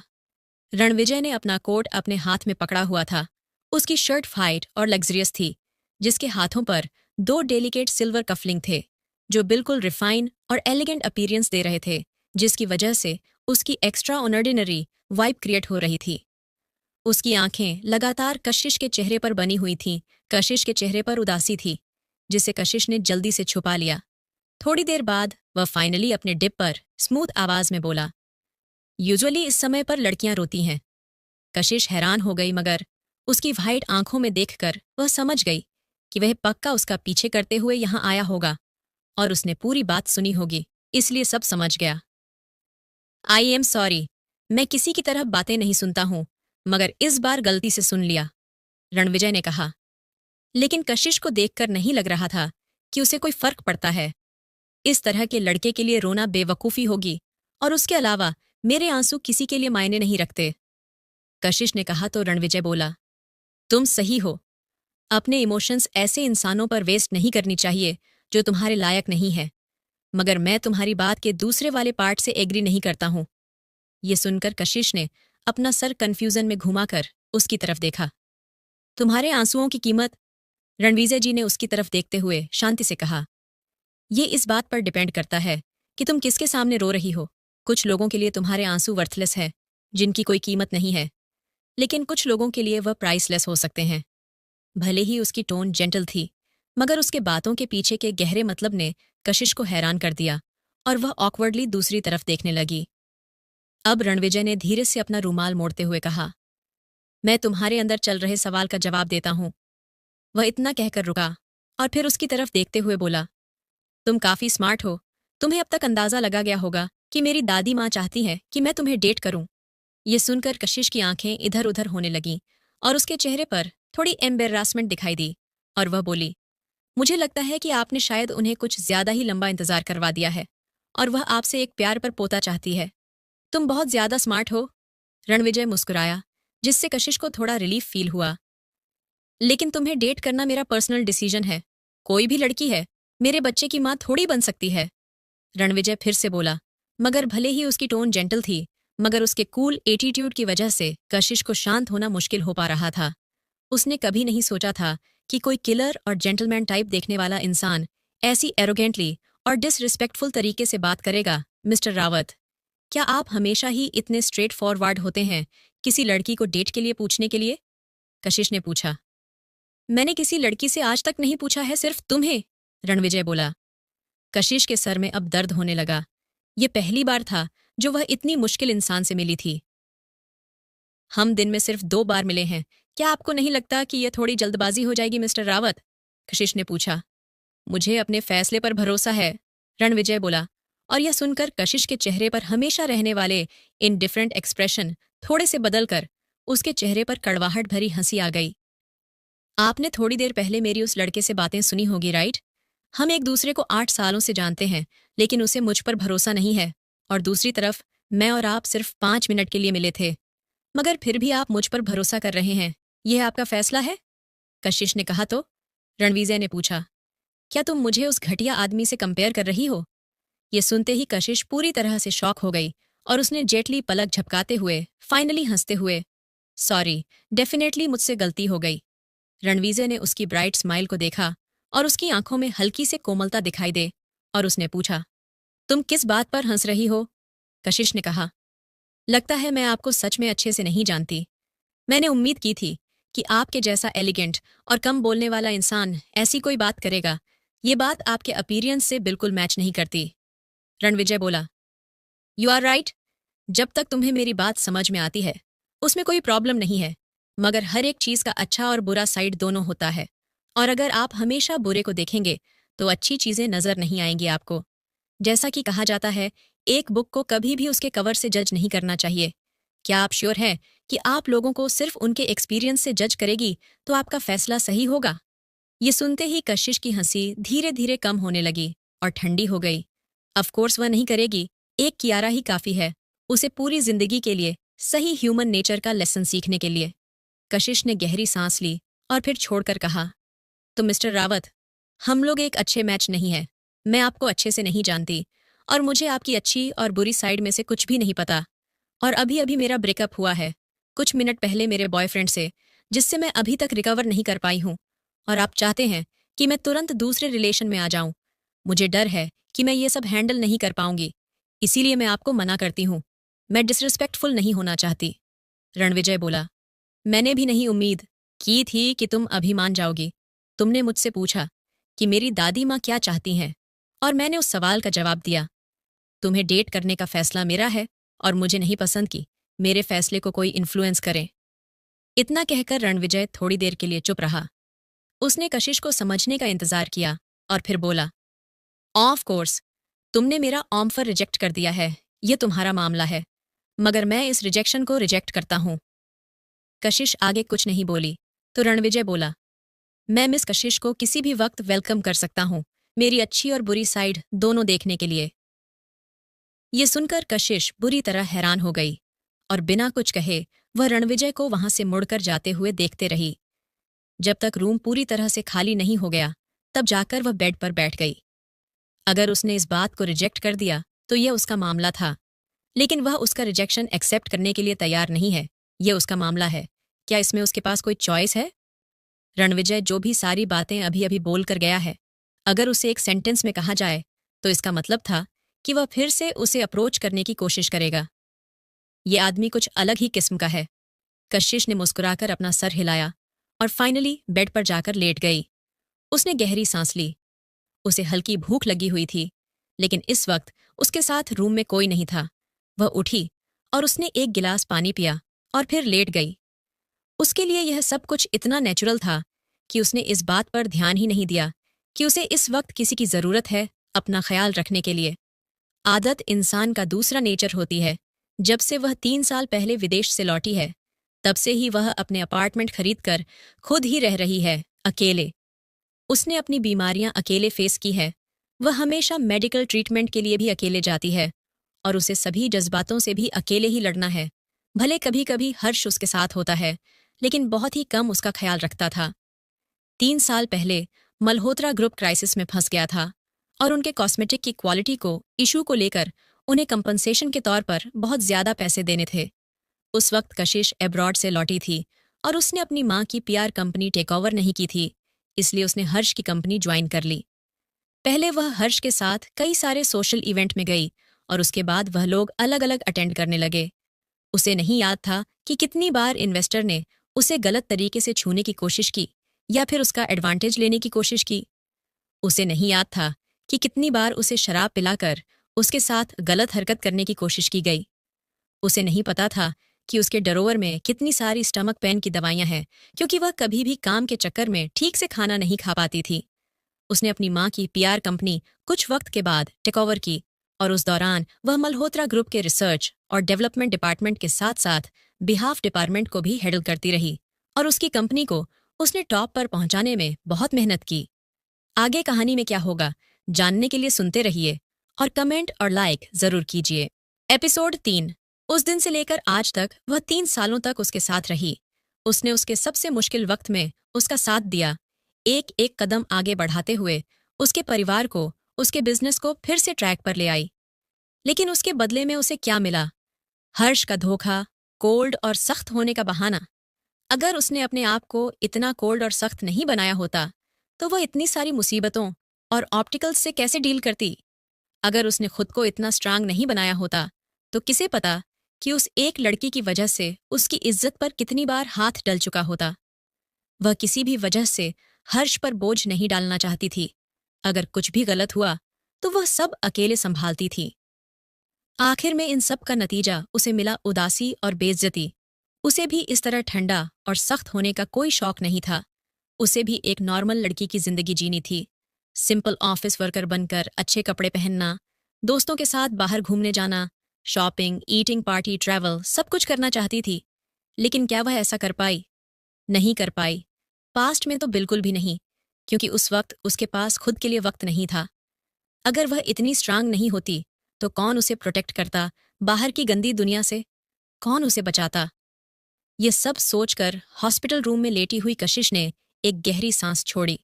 जहां कशिश के रूम में पूरी तरह से शांति छाई हुई थी, वहीं उसके बगल में कियारा का रूम था, जो लोगों से भरा हुआ था। सक्सेना परिवार की हेड कमलेश्वरी सक्सेना कशिश, और कशिश के डैड नितेश सक्सेना, कियारा की माँ सुधा सक्सेना, और फिर हर्ष, और भी कियारा कि कई क्लासमेट और दोस्त जो उस पार्टी में बोट पर थे। तुम्हारी बहन को ज्यादा ही एरोगेंट है। तुम उससे माफी मांगने गई और उसने गर्म पानी तुम्हारे ऊपर गिरा दिया। कियारा, तुम अपनी बहन से दूर रहो। मुझे हमेशा लगता है कि उसका कोल्ड एटीट्यूड बहुत ही डरावना है, और जब भी तुम उसके पास रहोगी वह तुम्हें परेशान नहीं करेगी। हाँ, वह एक लड़की है, मगर हमेशा वह प्रोफेशनल कपड़े पहने रहती है, और वह भी ब्लैक कलर के। मैं तो यह सुना है कि वह हर्ष की कंपनी के मर्दों से भी ज्यादा टफ है। वह एक लड़की की तरह बिल्कुल नहीं रहती। मुझे तो कभी कभी उसकी लड़की होने पर भी डाउट होता है। ये सब सुनकर हर्ष का चेहरा कोल्ड हो गया। कियारा ने उसके बदलते हुए एक्सप्रेशन देख लिया और जल्दी से अपने चेहरे पर एक उदासी भरे एक्सप्रेशन लाकर बोली, वह अभी भी मेरी बहन है। भले ही वह थोड़ी कोल्ड है और उनके साथ रहना थोड़ा मुश्किल है, लेकिन उन्होंने कुछ भी ज्यादा गलत नहीं किया है। कियारा बोली तो कियारा की बेस्ट फ्रेंड मायरा गुस्से में बोली, क्या तुम्हारे साथ कुछ भी गलत नहीं किया है? कियारा, तुम कुछ ज्यादा ही कानीड़ हो। मैंने तुम्हें पहले ही भी बताया था कि उसके पास जाना अच्छी बात नहीं है। पूरे शहर को पता है कि उसने तुम्हारे साथ आज तक क्या क्या किया है। अगर वह नहीं होती तो तुम इस सिचुएशन में यहां नहीं होती। चुप हो जाओ सब। बुढ़ी कमलेश्वरी सक्सेना, जो कब से चुपचाप बैठे हुई थी, वह फाइनली बोली और अपने चेहरे पर गुस्से वाले एक्सप्रेशन लेकर खड़ी हुई। वह ज्यादा लंबी नहीं थी और उसके पूरे बाल सफेद थे। उसके चेहरे पर झुर्रियां थीं जो उसकी उम्र को दिखते थे, लेकिन उसकी आंखों में एनर्जी साफ दिखाई दे रही थी, और उसके कैरेक्टर से ही पता चल रहा था कि जब वह यंग होगी तो कितनी टफ होगी। एक बार जैसे ही उसने कहा, उसकी अथॉरिटी की वजह से नेचुरली हॉस्पिटल रूम में शांति हो गई। कमलेश्वरी सक्सेना कियारा के पास गई तो मासूम और उदास हर्ट लड़की को देखकर उसकी नज़र सॉफ्ट हो गई और वह बोली, यह तो बहुत ही अच्छी बात है कि तुमने सब कुछ मीडिया से छुपाने का फैसला किया। आफ्टर ऑल, वह अभी भी सक्सेना परिवार का हिस्सा है। इस तरह खबर फैलाने से बेकार की परेशानियां होंगी। इतना कहकर कमलेश्वर सक्सेना रुक गई और उसकी आंखों में एक अजीब सी घिन दिखाई दे रही थी, जैसे सामने वाले का नाम लेना ही उसके लिए बहुत बुरी बात है। तभी कियारा शांति से बोली, मैं जानती हूँ, मुझे दादी माँ एक्चुअली मैं अपनी बहन की तरफ से माफी मांगना चाहती हूँ। वह हमेशा ही गुस्से में रहती है, और उसके अलावा उस वक्त मैं थोड़ी सी केयरलेस हो गई थी। कियारा के बातें सुनकर कमलेश्वरी सक्सेना ने कुछ सोचा और उसकी घिन और भी ज्यादा बढ़ गई, और वह बोली, बस बहुत हो गया। उसका नाम दोबारा मत लेना। मेरे सामने अगले फ्राइडे को रावत ग्रुप के डायरेक्टर अपने बेटे के लिए सीईओ सेरेमनी रख रहे हैं, जहां वह अपना सब कुछ अपने बेटे को संभालने के लिए देंगे, हिल्टन होटल में, और वहां तुम मेरे साथ चलोगी। जैसे ही उसने ये बात खत्म कि उस शांत हॉस्पिटल में फिर से बातें होने लगी। रावल ग्रुप के डायरेक्टर का बेटा कई सालों से विदेश में था और कंपनी संभाल रहा था। अब जब वहां सब कुछ स्टेबल हो गया है तो वह रावत ग्रुप का बिजनेस संभालने के लिए ऑफिशियली यहां आ गया है। मैंने सुना है कि वह कुछ दिनों पहले वापस आया है। अगर सोचा जाए तो वह सिर्फ 28 साल का है और वह ग्लोबल ब्रांड रावत ग्रुप का सीईओ बनने वाला है। क्या यह अमेजिंग बात नहीं है? वहां किसी की आवाज में अप्रिशिएशन तो किसी की आवाज में जलन महसूस हो रही थी, लेकिन तभी कोई रियलिस्टिक बात करते हुए बोला, वह यंग है और बिजनेस में कैपेबल है, लेकिन क्या किसे पता कि वह कैसा दिखता है? वह इतने बड़े बिजनेस को संभालने के लिए इतनी मेहनत कर रहा होगा। वह पक्का इसी उम्र में टकला हो गया होगा। हाँ, उसने बहुत सारी सोशल इवेंट अटेंड किए होंगे। कितनी बुरी बात है कि वह इतने बड़े परिवार का बेटा एक टकला और बड़े पेट वाला आदमी होगा। जब तुम ये सब बात कर रहे हो तो मुझे भी याद आया, जब मेरे डैड यंग थे तो वह काफी हैंडसम थे, लेकिन जब से उन्होंने कंपनी संभालना शुरू की, उनके सारे लुक्स बर्बाद हो गए। सब लोग रूम में यही बातें कर रहे थे। आखिर में सभी इमेजिन करने लगे कि रावत ग्रुप का नया सीईओ एक टकला और मोटा आदमी होगा, मगर फिर भी ये काफी अच्छी बात है। आफ्टर ऑल कोई भी रावत ग्रुप की पार्टी अटेंड नहीं कर सकता था। कियारा, तुम कितनी लकी हो। तुम्हारी दादी माँ तुमसे कितना प्यार करती है। हाँ, मैं भी घर जाकर अपने डैड से बात करूंगी, शायद वह मुझे ले जाए अपने साथ। मैं भी। उन लड़कियों की बात सुनकर कियारा दिल ही दिल में सार्कास्टिकली हंसी, लेकिन ऊपर से उसने मासूम और कमजोर लुक बनाए हुए जेटली कहा, मैं समझ गई दादी माँ। कियारा का इतना वेल बिहेव और सेंसिबल बिहेवियर देखकर कमलेश्वरी सक्सेना काफी सेटिस्फाई हुई। उसने अचानक से मुड़कर हर्ष की तरफ देखा, जो शांत था, और बोली, हर्ष, तुम कियारा को अपने साथ ले जाना, जब वक्त आएगा तो। ये सुनकर कियारा ने अपने लिप्स बाइट कर लिए। उसके चेहरे पर शर्म की लाली आ गई और उसने धीरे से अपने बगल में खड़े हैंडसम हर्ष को देखा और फिर अपना सर जल्दी से झुका लिया। उसके इस रिएक्शन ने वार्ड में खड़े कई लड़कों को ध्यान अपने ऊपर खींच लिया। हर्ष का भी टेंशन थोड़ी सी रिलैक्स हो गई और उसने सॉफ्टली जवाब दिया, मैं जरूर ले जाऊंगा। कमलेश्वरी सक्सेना ने हाँ में सर हिलाया और फिर कियारा को देखकर बोली, तुम आराम करो कियारा, मैं जाती हूँ दूसरों के रूम में चेक करने के लिए। ये सुनते ही कियारा के चेहरे पर झूठे रिक्वेस्ट वाले एक्सप्रेशन आ गए और उसने कमलेश्वरी सक्सेना का हाथ पकड़कर कहा, दादी माँ, मेरी बहन मुझसे ज्यादा वक्त तक पानी में थी, उन्हें कुछ टाइम पहले ही होश आया है, प्लीज उन पर गुस्सा मत कीजिएगा। ऑल राइट, तुम चिंता मत करो, इस बारे में मुझे पता है मैं क्या कर रही हूं। इतना कहकर कमलेश्वरी सक्सेना सीरियस फेस के साथ वहां से मुड़ गई। कियारा के चेहरे पर एक सैड एक्सप्रेशन आ गए और जब नितेश और सुधा उसके पास से गुजरे तो वह बोली, डैड मॉम, दादी माँ को ज्यादा गुस्सा मत होने दीजिएगा। हम जानते हैं मेरी प्यारी बच्ची। इतना कहने के बाद सुधा ने टेढ़ी नजरों से उसकी तरफ देखा और नितेश के पीछे जाने लगी, जिसके एक्सप्रेशन कुछ खास अच्छे नहीं थे। वही कशिश के रूम में वह पूरे 3 दिनों से बेहोश थी और अब उसे सोने का कोई इरादा नहीं था और उसके अलावा इतने लंबे टाइम से खाना न खाने की वजह से उसके पेट में काफी दर्द हो रहा था। वह बेड से उठकर कुछ खाने के लिए जाने ही वाली थी कि ठीक उसी वक्त किसी ने दरवाजा खटखटाया। दरवाजा खटखटाने की आवाज सुनकर कुछ सेकंड के लिए कशिश हिचकिचाई और फिर उसने कहा, अंदर आ जाइए। जैसे ही उसकी कोल्ड आवाज निकली, वार्ड का दरवाजा खुला और एक ब्लैक यूनिफॉर्म में अनजान इंसान उसके सामने आया। अनजान इंसान को अपने सामने देखकर कशिश की भौहें आपस में सिकुड़ गईं और उसने पूछा, कौन हो तुम? सामने खड़े इंसान ने पॉलिटली कशिश के सामने सर झुकाकर कहा, मिस सक्सेना। हेलो, मैं निशांत हूं, मिस्टर रावत का असिस्टेंट। मैं आपके लिए कुछ पैनकेक लेकर आया था जो सर ने आपके लिए तैयार करवाए हैं। कशिश वैसे भी बहुत समझदार थी और निशांत की बात सुनने के बाद उसे कोई डाउट नहीं था कि मिस्टर रावत यानी कि रणविजय रावत वो इतनी जल्दी में क्यों है। कशिश बोली, निशांत आई, एम सॉरी, मुझे नहीं लगता कि मैं और मिस्टर रावत इतने क्लोज है कि मैं उनका खाना एक्सेप्ट कर पाऊं। मिस कशिश सर ने कहा है कि आपको अभी होश आया है और आपको अपने डाइट पर ध्यान देना होगा। अगर आप मना कर देंगी तो इसका मतलब है आपको यह चीज़ पसंद नहीं है। तो सर फिर से कुछ ना कुछ ऑर्डर करेंगे और जब तक आप खुश होकर उस चीज़ को खाना ले तब तक मुझे भेजते रहेंगे। निशांत ने शायद पहले ही कशिश के मना करने की उम्मीद कर ली थी, इसलिए उसकी बात खत्म होने ते ही वह बोलना शुरू कर चुका था। वह बिना किसी एक्सप्रेशन के बोले जा रहा था। उसकी आवाज़ ना ही ज्यादा हम्बल थी और ना ही ज्यादा एरोगेंट, और एक भी शब्द उसने वेस्ट नहीं किया, जिससे समझ में आ रहा था कि वह यहाँ सिर्फ रणविजय के इंटेंशन और एटीट्यूड को एक्सप्रेस कर रहा है। कशिश ने हेल्पलेसली एक बार निशांत को देखा और फिर अपने बाल पीछे करते हुए बोली, ज्यादा परेशान होने के लिए जरूरत नहीं है, सामान दे दीजिए और मिस्टर रावत को मेरी तरफ से थैंक यू कह दीजिएगा। ये सुनकर निशांत आगे आया और उसने वह बैग कैबिनेट पर रखते हुए कहा, प्लीज एंजॉय कीजिए मिस। ऑल राइट, कशिश में हाँ में सर हिलाया, लेकिन फिर भी निशांत वहीं खड़ा था और वहां से जाने का उसका कोई इरादा नहीं लग रहा था। कशिश ने उसकी तरफ देखा तो निशांत बोला, सर ने मुझे कहा कि आप मेरे सामने ही खाएगी, तभी मैं वापस आऊं। कशिश ने अपने होंठ दबा लिए और टेबल पर रखा हुआ बैग खोला तो उस पर उसने जो लोगो बना हुआ था उसे नोटिस किया और वह कुछ सेकंड के लिए पोज हो गई। वह एक्चुअली एक बहुत ही फेमस रेस्टोरेंट था। भले ही वह रेस्टोरेंट छोटा सा स्टोर फ्रंट था, मगर वहां अंदर की हर एक डिश बहुत ही ज्यादा अच्छी और डिलीशियस होती थी। उस रेस्टोरेंट से खाना लेने के लिए कोई फर्क नहीं पड़ता था कि पैसे कितने हों, आपके पास सिर्फ इन्फ्लुए ही वहां से खाना दिलवाया सकता था। उसे और रणविजय को अलग हुए आधा घंटा भी नहीं हुआ था और यह खाना ऑलरेडी उसके सामने रखा हुआ था। ये देखकर कशिश अपने आप को रणविजय के बारे में थोड़ा क्यूरियस होने से रोक नहीं पाई।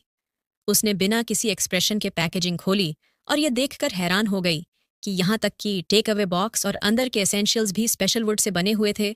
ये सचमुच पैसे की बर्बादी थी। ऑफ कोर्स उन पैनकेक्स का टेस्ट एक्स्ट्रा ऑर्डिनरी था, मगर कशिश ने सिर्फ एक ही बाइट लिया और उसके बाद ऊपर देखने लगी। उसने निशांत की तरफ देखा तो उसे अपनी तरफ घूरता हुआ पाया। कशिश ने अपना फोर्क नीचे रख दिया और कैजुअली कहा, निशांत क्या तुम बाहर जा सकते हो? मैं खाना खत्म कर लूंगी, चिंता मत करो। बस मुझे पसंद नहीं है कि कोई मेरी तरफ घूरता रहे जब मैं खाना खा रही हूं तो। निशांत ने थोड़ी देर सोचा और फिर हाँ में सर हिलाया। ठीक है मिस कशिश, आप अपना खाना एंजॉय कीजिए, मैं जाता हूँ। ऑल राइट, कशिश ने इंडिफरेंटली जवाब दिया और फिर खड़ा होने की कोशिश की। प्लीज आप बैठी रहिए मिस कशिश, निशांत ने जल्दी से कहा, और कशिश थोड़ी देर के लिए हिचकिचाई मगर वापस बैठ गई। तो फिर मैं आपको बाहर तक नहीं छोड़ूंगी। कशिश की भौहें आपस में सिकुड़ी हुई थी। निशांत ने फिर हाँ में सर हिलाया और फिर मुड़ा और रूम से चला गया। उसकी आंखों में पहले की तरह शक और अजीब इमोशन नहीं नजर आ रहे थे। वह बहुत ही ज्यादा शॉक हो गया था जब उसने देखा कि रणविजय उसे किसी मिस कशिश को खाना पहुंचाने के लिए कहना चाहता है। उसने कभी भी अपने बॉस को एक अजनबी की इतनी केयर करते हुए नहीं देखा था, स्पेशली एक लड़की की। इसीलिए उसका शक और क्यूरियोसिटी ऑब्वियस सी बात थी।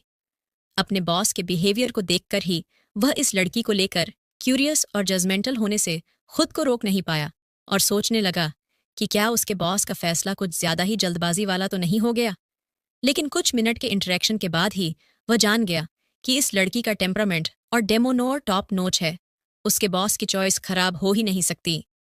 वही होल्लवे में निशांत ने नितेश को बाकी लोगों से बात करते हुए सुना।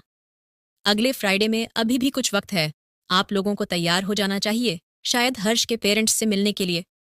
ऑल राइट, समझ गया, नितेश ने अपनी डिप आवाज में कहा। यह सुनकर निशांत की भौहें हल्की से आपस में सिकुड़ गईं और उसने उन तीनों को इनडिफरेंटली देखा मगर उनके पास से होकर गुजर गया। उसकी आउटस्टैंडिंग अपीयरेंस ने उनका अटेंशन अपनी तरफ खींच लिया मगर वह लोग ज्यादा ठीक से उसे देख नहीं पाए। वहीं कशिश को अंदर भूख लगी हुई थी और रणविजय के भेजे हुए पैनकेक टाइम पर पहुंच गया। अब जब उसने खाना एक्सेप्ट कर ही लिया था तो उसे अपने आप को भूखा रखने की कोई जरूरत नहीं थी। मगर वह उन पैनकेक्स को एंजॉय कर पाती है उससे पहले ही रूम का दरवाजा, जो अभी अभी बंद हुआ था, वह फिर से इस बार बिना नॉक के ही खुला, जिसे देखकर कशिश की भौहें आपस में सिकुड़ गईं और वह दरवाजे की तरफ देखने लगी और उसके एक्सप्रेशन और भी खराब तब हो गए जब उसने दरवाजे पर खड़े लोगों को देखा। कामेश्वरी सक्सेना अंदर आई और कशिश उसकी आंखों में अपने लिए घिन साफ देखा सकती थी। कशिश ने अपने हाथ में पकड़ा हुआ फोर्क नीचे रखा। अब उसकी भूख ही मर गई थी। कशिश, क्या तुम ठीक फील कर रही हो? सुधा, जो कामेश्वरी को फॉलो करते हुए अंदर आई थी, उसने आगे आते हुए कहा। उसने एक लाल कर लड़की भड़क के लिए एम्ब्रॉयडरी वाली साड़ी पहनी थी और उसे मैचिंग गहने भी। उसके बाल बहुत ही अच्छे से अरेंज किया हुए थे और उसका चेहरा वेल मेंटेन था। वह एलिगेंट और जेंटल लग रही थी और उसकी आवाज में किंडनेस और चिंता नजर आ रही थी। मगर कशिश ने कोई जवाब नहीं दिया। अपने अच्छे संस्कारों के बावजूद भी वह अपने आप को किसी ऐसे इंसान से अच्छे से बात करने के लिए खुद को मना ही पा रही थी जिसकी वजह से उसकी माँ की मौत हुई थी। अपनी माँ के बारे में सोचकर ही कशिश को अपने दिल में दर्द होने लगा। उसके कोल्ड हाथ मुट्ठियों में कस गए और उसके दिल की नफरत और भी ज्यादा बढ़ने लगी। आई एम सॉरी आप लोगों को डिसअपॉइंट करने के लिए कि मैं मरी नहीं, कशिश ने कहा। 3 साल पहले उसे एब्रॉड में रहने के लिए फोर्स किया गया और इतने सालों बाद लौटने के बाद उसने पूरी तरह से अपने आप को उसे कंपनी में झोंक दिया था जो हर्ष की थी और जो उसकी माँ ने छोड़ी थी। वह कभी उस घर में लौटना नहीं चाहती थी। अगर उसके दादाजी अभी भी वहां नहीं होते तो उसका तो बाकी के लोगों से अपनी जिंदगी में कभी कोई रिश्ता होता ही नहीं और ना ही वह कभी इन लोगों को देखती। और वही कशिश के यूजुअल कोल्ड रूडनेस से उसके डैड नितेश को गुस्सा दिला दिया और वह चिल्लाते हुए बोला, तुम्हारा किस बात का ये एटीट्यूड है? उसके इस तरह चिल्लाने से कशिश सार्कास्टिकली हंसी और उसने अपना सर झुका लिया। क्या इस इंसान को सचमुच लगता है कि उसके गुस्से को देखकर वह जरा सा भी डरेगी या फिर रिएक्ट करेगी? जब उसने काफी वक्त तक कई चीजें सुन ली तो उसने उसके गुस्से या फिर किसी भी इमोशन की परवाह करनी ही छोड़ दी थी। आगे कहानी में क्या होगा जानने के लिए सुनते रहिए और कमेंट और लाइक जरूर कीजिए। एपिसोड 4। नितेश के चिल्लाने पर कशिश के चेहरे पर एक कड़वी मुस्कुराहट आ गई और उसने अपना सर झुका लिया। क्या इस सामने खड़े इंसान को सचमुच लगता है कि वह उसके गुस्से से डर जाएगी? जब उसे अपनी जिंदगी में लगा कि अब कोई उससे प्यार नहीं करता है, तभी उसने दूसरों को प्यार करना और उनकी केयर करना छोड़ दिया था। तभी नितेश ने उसकी तरफ पॉइंट करते हुए कहा, उस वक्त तुम्हारे साथ खड़े होने के लिए मुझे रिग्रेट हो रहा है। तुम हमेशा ऐसा कुछ करती हो जो एम्बरासिंग होता है और हमारी फैमिली की रेपुटेशन खराब होती है। ये सुनकर कशिश सार्कास्टिकली हंसते हुए बोली, रेपुटेशन? कौन सी रेपुटेशन है? सक्सेना परिवार के पास सक्सेना परिवार के मशहूर नितेश सक्सेना ने अपनी पहली वाइफ को मार डाला और एक नई और खूबसूरत लड़की से शादी कर ली। अगर गुनाह और लालच को रेपुटेशन के तौर पर गिना जाता है तो पक्का पूरे मुंबई शहर में सक्सेना परिवार ही सबसे ज्यादा रेपुटेशन वाला परिवार है। तुम पूरी तरह से आउट ऑफ लाइन हो। नितेश सक्सेना गुस्से के वजह से वह लगभग पागल ही होने वाला था। उसने कभी नहीं सोचा था कि उसकी इंडिफरेंट डॉटर हमेशा ऐसी ही बातें करेगी। इनफ, अचानक से कमलेश्वरी सक्सेना ने तेज आवाज में कहा तो नितेश ने गुस्से में दांत पिस लिए। तभी कमलेश्वरी डिप आवाज में बोली, मुझे लगा कि इतने साल अब्रोड में रहने के बाद तुमने कुछ सीखा होगा, लेकिन लगता है कि तुम अब और भी बिगड़ चुकी हो। कशिश बोली, लगता है आप लोगों को यह नहीं पता कि मैं 3 साल पहले ही वापस आ गई थी। यह सुनकर कमलेश्वरी सक्सेना ने उसके सामने जाकर अपना पर तेजी से पटका, जिससे टक की आवाज आई, जिससे साफ पता चल रहा था कि वह कितने गुस्से में है। जब मैं तुम्हारे जिद्दी और रुथलेस नेचर को बदलना चाहती थी, लेकिन लगता है 3 साल काफी नहीं है। फाइनली कशिश ने सर उठाकर उसकी तरफ देखा और बेड से खड़ी हो गई। भले उसकी बॉडी पतली कमजोर थी, मगर वह बहुत ही लंबी और स्ट्रेट थी। उसके खड़े होते ही तुरंत ऐसा लगा जैसे वह अपने सामने किसी काम हाइट वाले इंसान को देखकर चिढ़ा रही हो, जिससे कमलेश्वरी सक्सेना का चेहरा डार्क हो गया। उसे हमेशा से ही कशिश के इस एरोगेंट एटीट्यूड से प्रॉब्लम थी। कशिश के अंदर भी बिल्कुल उसकी माँ की तरह एक डोमिनेटिंग स्ट्रेंथ थी, जो उसके खून में बहता था और कभी कमजोर नहीं पड़ता था। क्या फिर से मुझे दूसरे देश भेजना वाली हो? कशिश ने पूछा। 7 साल पहले उसे इकोनॉमिकली पीछे और एक अनसेल्टेड देश में बिना किसी एक्सप्लेन के भेज दिया गया। कभी उस पर ध्यान नहीं दिया गया कि वह वहां जिंदा भी है या फिर मर गई। अपनी किस्मत की वजह से वह वहां पर बच गई थी। अगर वह मर जाती तो वह उसकी खुद की गलती होती और किसी को कोई फर्क नहीं पड़ता।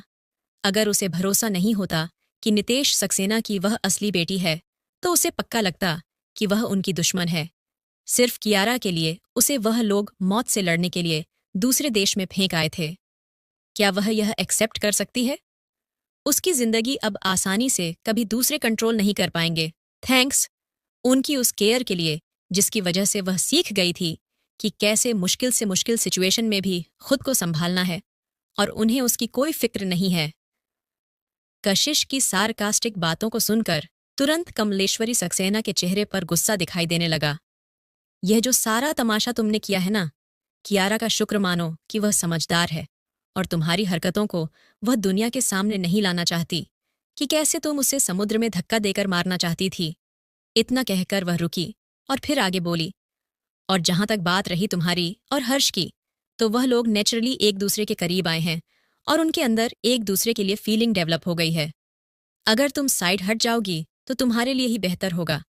हर्ष तुमसे प्यार नहीं करता, तुम्हें पता है, राइट? और इस तरह के रिश्ते में फोर्स करने से खुशियां नहीं मिलती। ये सारी बातें सुनकर कशिश के दिल में बहुत तेज दर्द महसूस हुआ। उसने कियारा को समुद्र में धक्का दिया। कियारा और हर्ष एक दूसरे से प्यार करते हैं, उन्हें साथ ही होना चाहिए। क्या मजाक है? सही कहते हैं लोग कि अगर कोई इंसान किसी दूसरे इंसान का पक्ष लेना चाहे तो वह वाकई अंधा हो जाता है। कशिश और अपना समय इन लोगों पर बर्बाद नहीं करना चाहती थी। वह अपनी थोड़ी सी ताकत बचाकर रखना चाहती थी। उसने धीरे से फोर्क को उठाया और एलिगेंटली फिर से अपने पैन केक खाने लगी। कशिश के कोल्ड एटीट्यूड को देखकर तीनों को ही बहुत गुस्सा आया। कमलेश्वरी सक्सेना ने तभी खाना और कैबिनेट पर रखे बॉक्स के लोगों को देखा और उसकी भौहें आपस में सिकुड़ गईं और कोल्डली आराम करो बोलकर वह सारे के सारे रूम से बाहर चले गए। रूम से बाहर निकालने के बाद कमलेश्वर सक्सेना रास्ते में रुक गई और उसने पीछे मुड़कर खड़े बहू और बेटे से बोली, कियारा को भी थोड़े पैनकेक लाकर दो। अगर कशिश के पास है तो कियारा के पास उससे बेहतर होना चाहिए। पैनकेक? उन्होंने तो ध्यान ही नहीं दिया कि कशिश पैनकेक खा रही थी। सबको पता था कि कमलेश्वरी सक्सेना को पैनकेक पसंद है। वह सुबह सुबह ही कुछ नौकरों को भेजती थी लाने के लिए एक फेमस रेस्टोरेंट से, जहां के पैनकेक उसे बहुत पसंद थे, मगर उसे कभी नहीं मिलता था। वह पैनकेक जो कशिश खा रही थी, क्या वह उस फेमस रेस्टोरेंट से थे? कौन खरीद कर लाया उसके लिए? हर्ष? नहीं, वह तो अभी अभी कियारा के साथ रूम में था। अगर वह खरीद कर लाया होता तो वह सिर्फ कशिश के लिए नहीं लाता। तो इसका मतलब उसने खुद मंगवाया है? क्या इसका मतलब खुद का ख्याल रख रही है और उसे पता है कि एंजॉय कैसे करना है? तभी सुधा बोली, मैं समझ गई माँ। मुझे पता है कि आपको भी उस रेस्टोरेंट के पैनकेक बहुत पसंद है। मैं आपके लिए भी लेकर आऊंगी। सुधा की बात सुनकर कमलेश्वरी सक्सेना का मूड थोड़ा ठीक हो गया और उसने कहा, चलो चलते हैं। वही फेमस रेस्टोरेंट के थर्ड फ्लोर के प्राइवेट रूम में निशांत रणविजय के पीछे खड़ा होकर बात रहा था। उसने रणविजय को यह भी बताया कि कैसे होल्लवे में कमलेश्वरी नितेश और सुधा सक्सेना से मिला था। सच यह था कि सक्सेना परिवार के बारे में कुछ चीजें ऐसी थीं जो बिल्कुल सीक्रेट नहीं थीं। इस बारे में पता करते वक्त उसे कई सारी अफवाहें सुनने को मिली थीं। रणविजय जाकर टेबल पर बैठ गया। वह सूरज की रोशनी उसके हैंडसम चेहरे पर पड़ रही थी और उसका ऑरा बिल्कुल रिफाइंड और रिलैक्स था, जो एक अलग ही चार्म दिखा रहा था। उसने अपना सर थोड़ा सा नीचे झुका लिया और धीरे धीरे टेबल पर टेप करने लगा।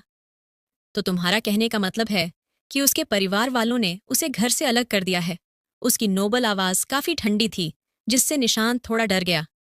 ऐसा ही लगता है सर, और मिस कशिश की रेपुटेशन भी अच्छी नहीं है, निशांत ने डरते डरते कहा।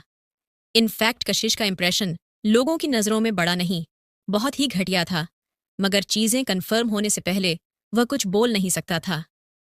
रणविजय ने कुछ कहा नहीं, मगर उसकी आंखें छोटी हो गई हैं। ये देखकर निशांत ने तुरंत रिस्पेक्टफुली पूछा, सर, क्या आप चाहते हैं कि मैं उनके बारे में पता लगाऊं?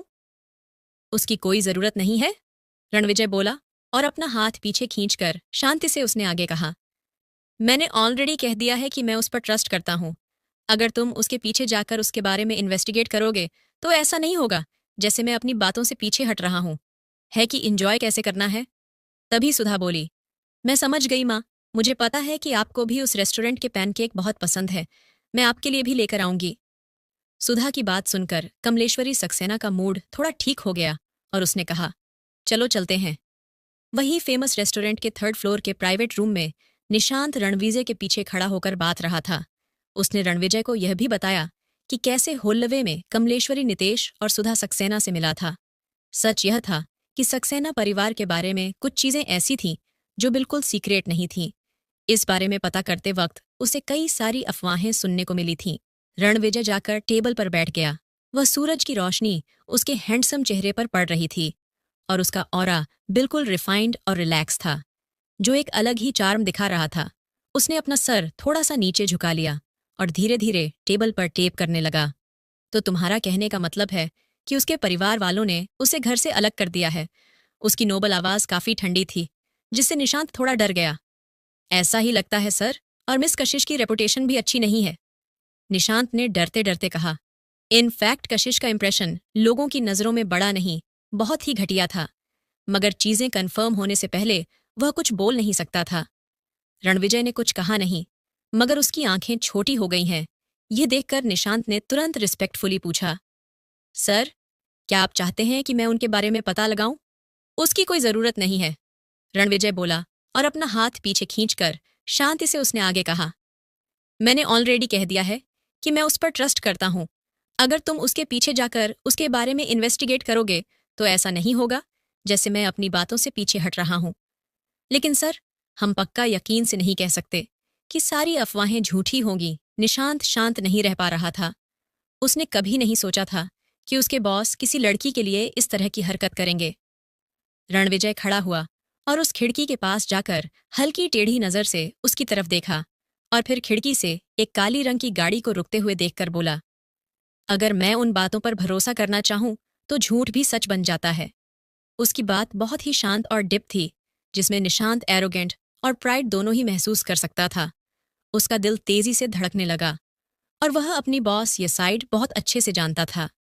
हर बार जब किसी को लगता था कि कोई बिजनेस मीटिंग या डील उन्हें मिलेगी, तब उसके बॉस सबसे अलग खड़े रहकर पॉसिबिलिटीज क्रिएट कर देते थे और उनकी इसी कॉन्फिडेंस की वजह से लोग उनकी रिस्पेक्ट करते थे। लेकिन वह सब बातें बिजनेस की है। उसने कभी अपने बॉस को किसी लड़की के लिए इतना ऑब्सेस नहीं देखा था। वह अपनी बॉस की बातों से ही समझ गया कि कशिश ही है उसकी फ्यूचर लेडी बॉस। और इसका कारण सिंपल था, क्योंकि उसे हमेशा से पता था कि जो चीज़ उसके बॉस को पसंद आ जाए वह उनकी हो जाती है। और अब जब वह बॉस की वाइफ बनने वाली है तो कुछ बोलने का फायदा ही नहीं है। नीचे जाओ और मैनेजर से कह दो कि आज अभी के बाद रेस्टोरेंट से कोई चीज नहीं बिकेगी। रणविजय ने आर्डर दिया। जी सर। अपने बॉस को ऑर्डर सुनते ही निशांत बिल्कुल नहीं हिचकिचाया और प्राइवेट रूम से चला गया। वही रेस्टोरेंट के एंट्रेंस पर ड्राइवर ने खिड़की नीचे की तो कमलेश्वरी सक्सेना का सीरियस चेहरा दिखाई दिया। नितेश और सुधा पीछे बैठे हुए थे और रेस्टोरेंट के एंट्रेंस की देख रहे थे। उनके ड्राइवर ने बाहर जाकर रिजर्वेशन करवाने की कोशिश की। ये रेस्टोरेंट सच में बहुत पॉपुलर है। कितनी बुरी बात है कि इसका ऑनर दूसरा ब्रांच नहीं खोलना चाहता।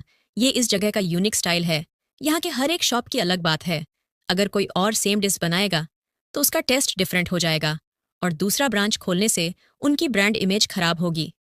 कमलेश्वरी सक्सेना ने कहा और वह काफी कंफ्यूज थी क्योंकि जब वह यंग थी तभी यह रेस्टोरेंट खुला चुका था, लेकिन आज तक इतना अच्छा करने के बावजूद भी कोई दूसरा ब्रांच नहीं बनाया गया था।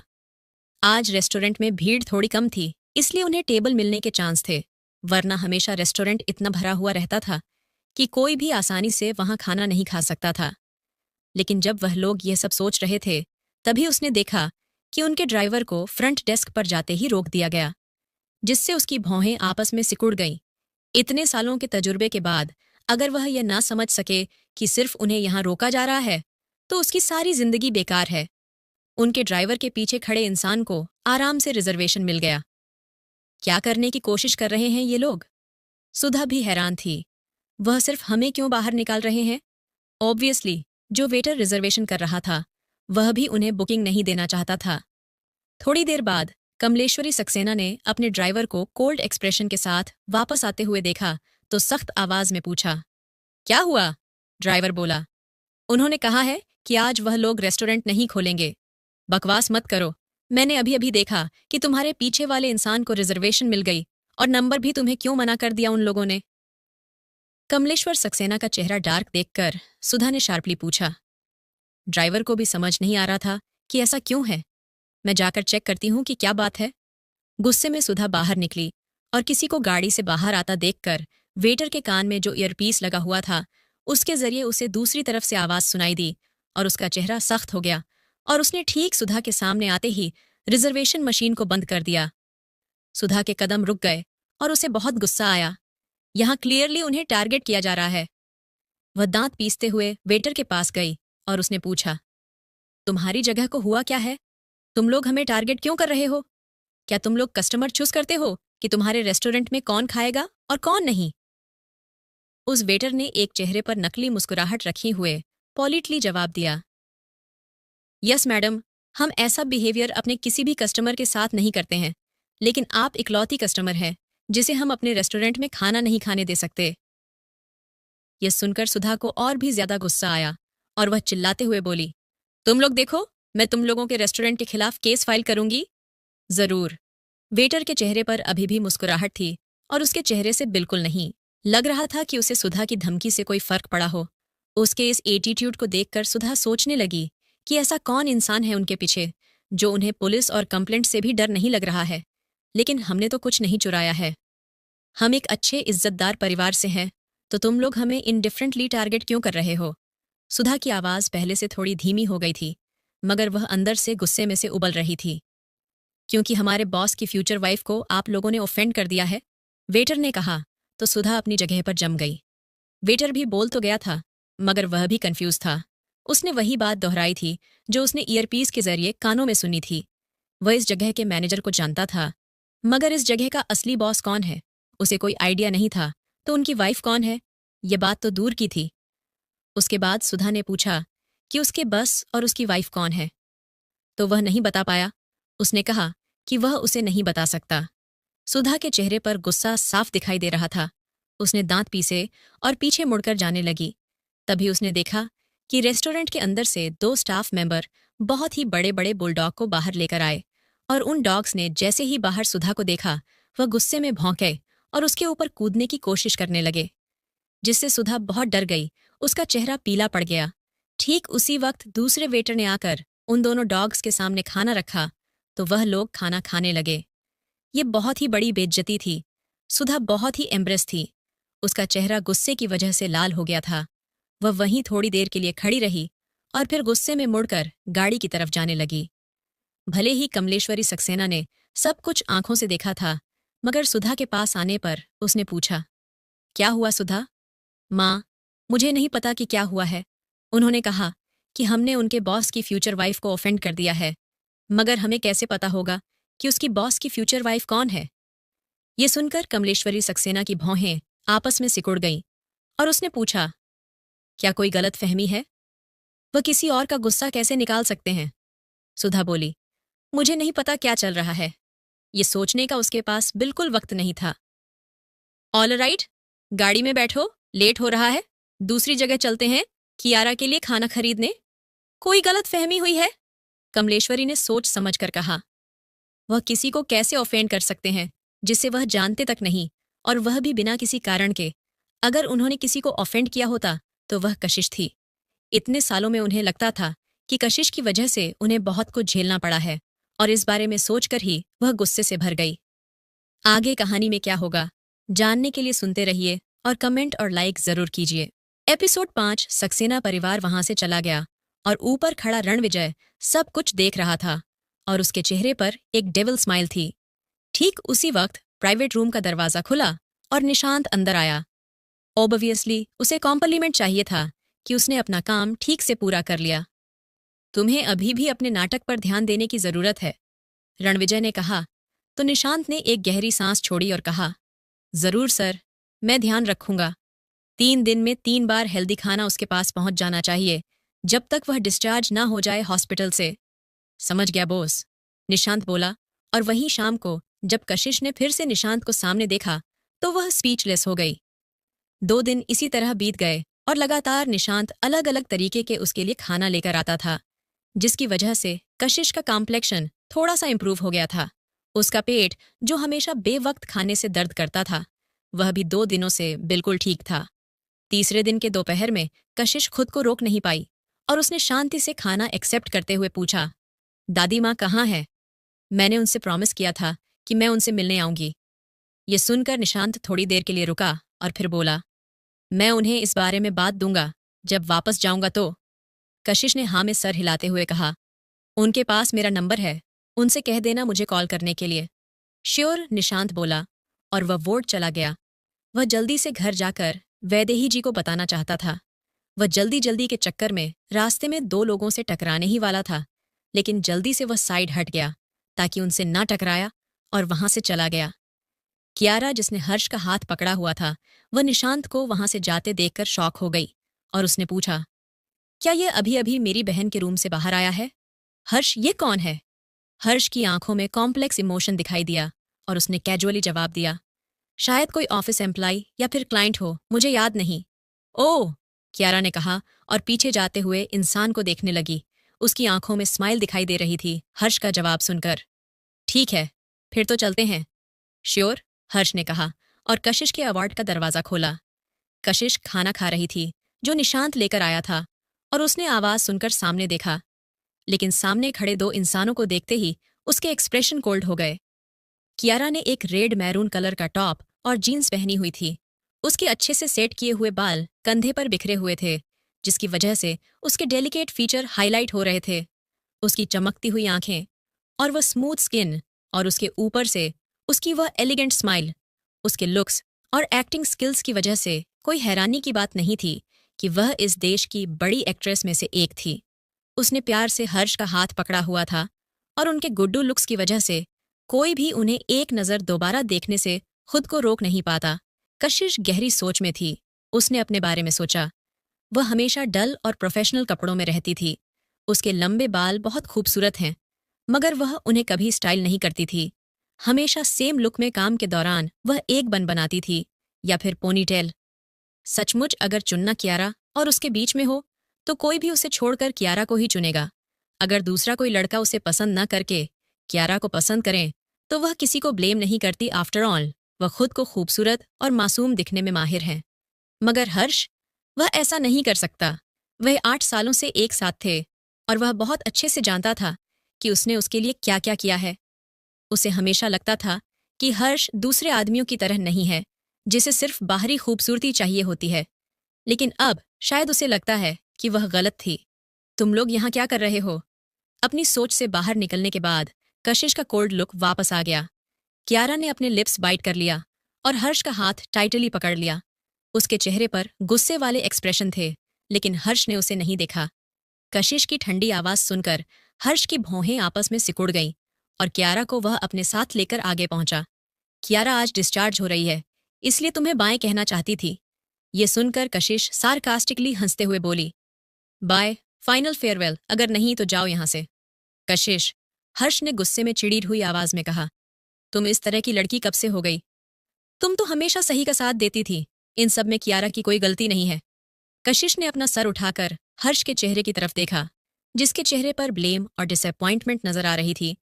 उसने कभी हर्ष को अपनी तरफ इस तरह देखते हुए नहीं पाया था, और ना ही कभी सोचा था उसने कि हमेशा उसका जेंटलमैन जैसा यह दोस्त ऐसा कुछ करेगा। मगर पिछले 3 सालों से वह हमेशा से ऐसा ही तो था। उसे लगा कि वह उसे देखकर टूट जाएगी, मगर वह बिल्कुल शांत थी, जो बात उसे खुद हैरान कर रही थी। कशिश अपना चम्मच नीचे रखा, ग्लास में पानी उठाया और उसका एक घूंट लिया और कैजुअल बोली, तो क्या इसमें मेरी गलती है? इतना कहकर वह खड़ी हुई और उनकी तरफ जाने लगी और हल्की सी मुस्कुराहट के साथ बोली, मैं गलत कर रही हूं? तुम्हें क्या लगता है? कौन हो तुम जो मुझ पर इल्जाम लगाओगे? हर्ष ने कुछ बोलने के लिए मुंह खोला, मगर वह कुछ बोल नहीं पाया। कशिश, हर्ष को ब्लेम मत करो, सब मेरी गलती है। कियारा अपनी बात खत्म कर पाती उससे पहले ही कशिश ने काफी ठंड नजरों से उसकी तरफ देखा, जिससे उसकी आवाज अपने आप रुक गई और वह अपनी जगह पर जम गई। ऑफ कोर्स, तुम्हारी गलती है। मैंने थोड़ी कहा कि इसमें तुम्हारी गलती नहीं है, कशिश ने कहा। हर्ष ने कियारा को डरा हुआ देखा तो उसे पीछे खींचते हुए बोला, कशिश, इसमें कियारा की कोई गलती नहीं। अगर तुम्हें किसी को ब्लेम करना है तो मुझे ब्लेम करो। कशिश ने दिए से अपना सर उठाकर उसकी तरफ देखा।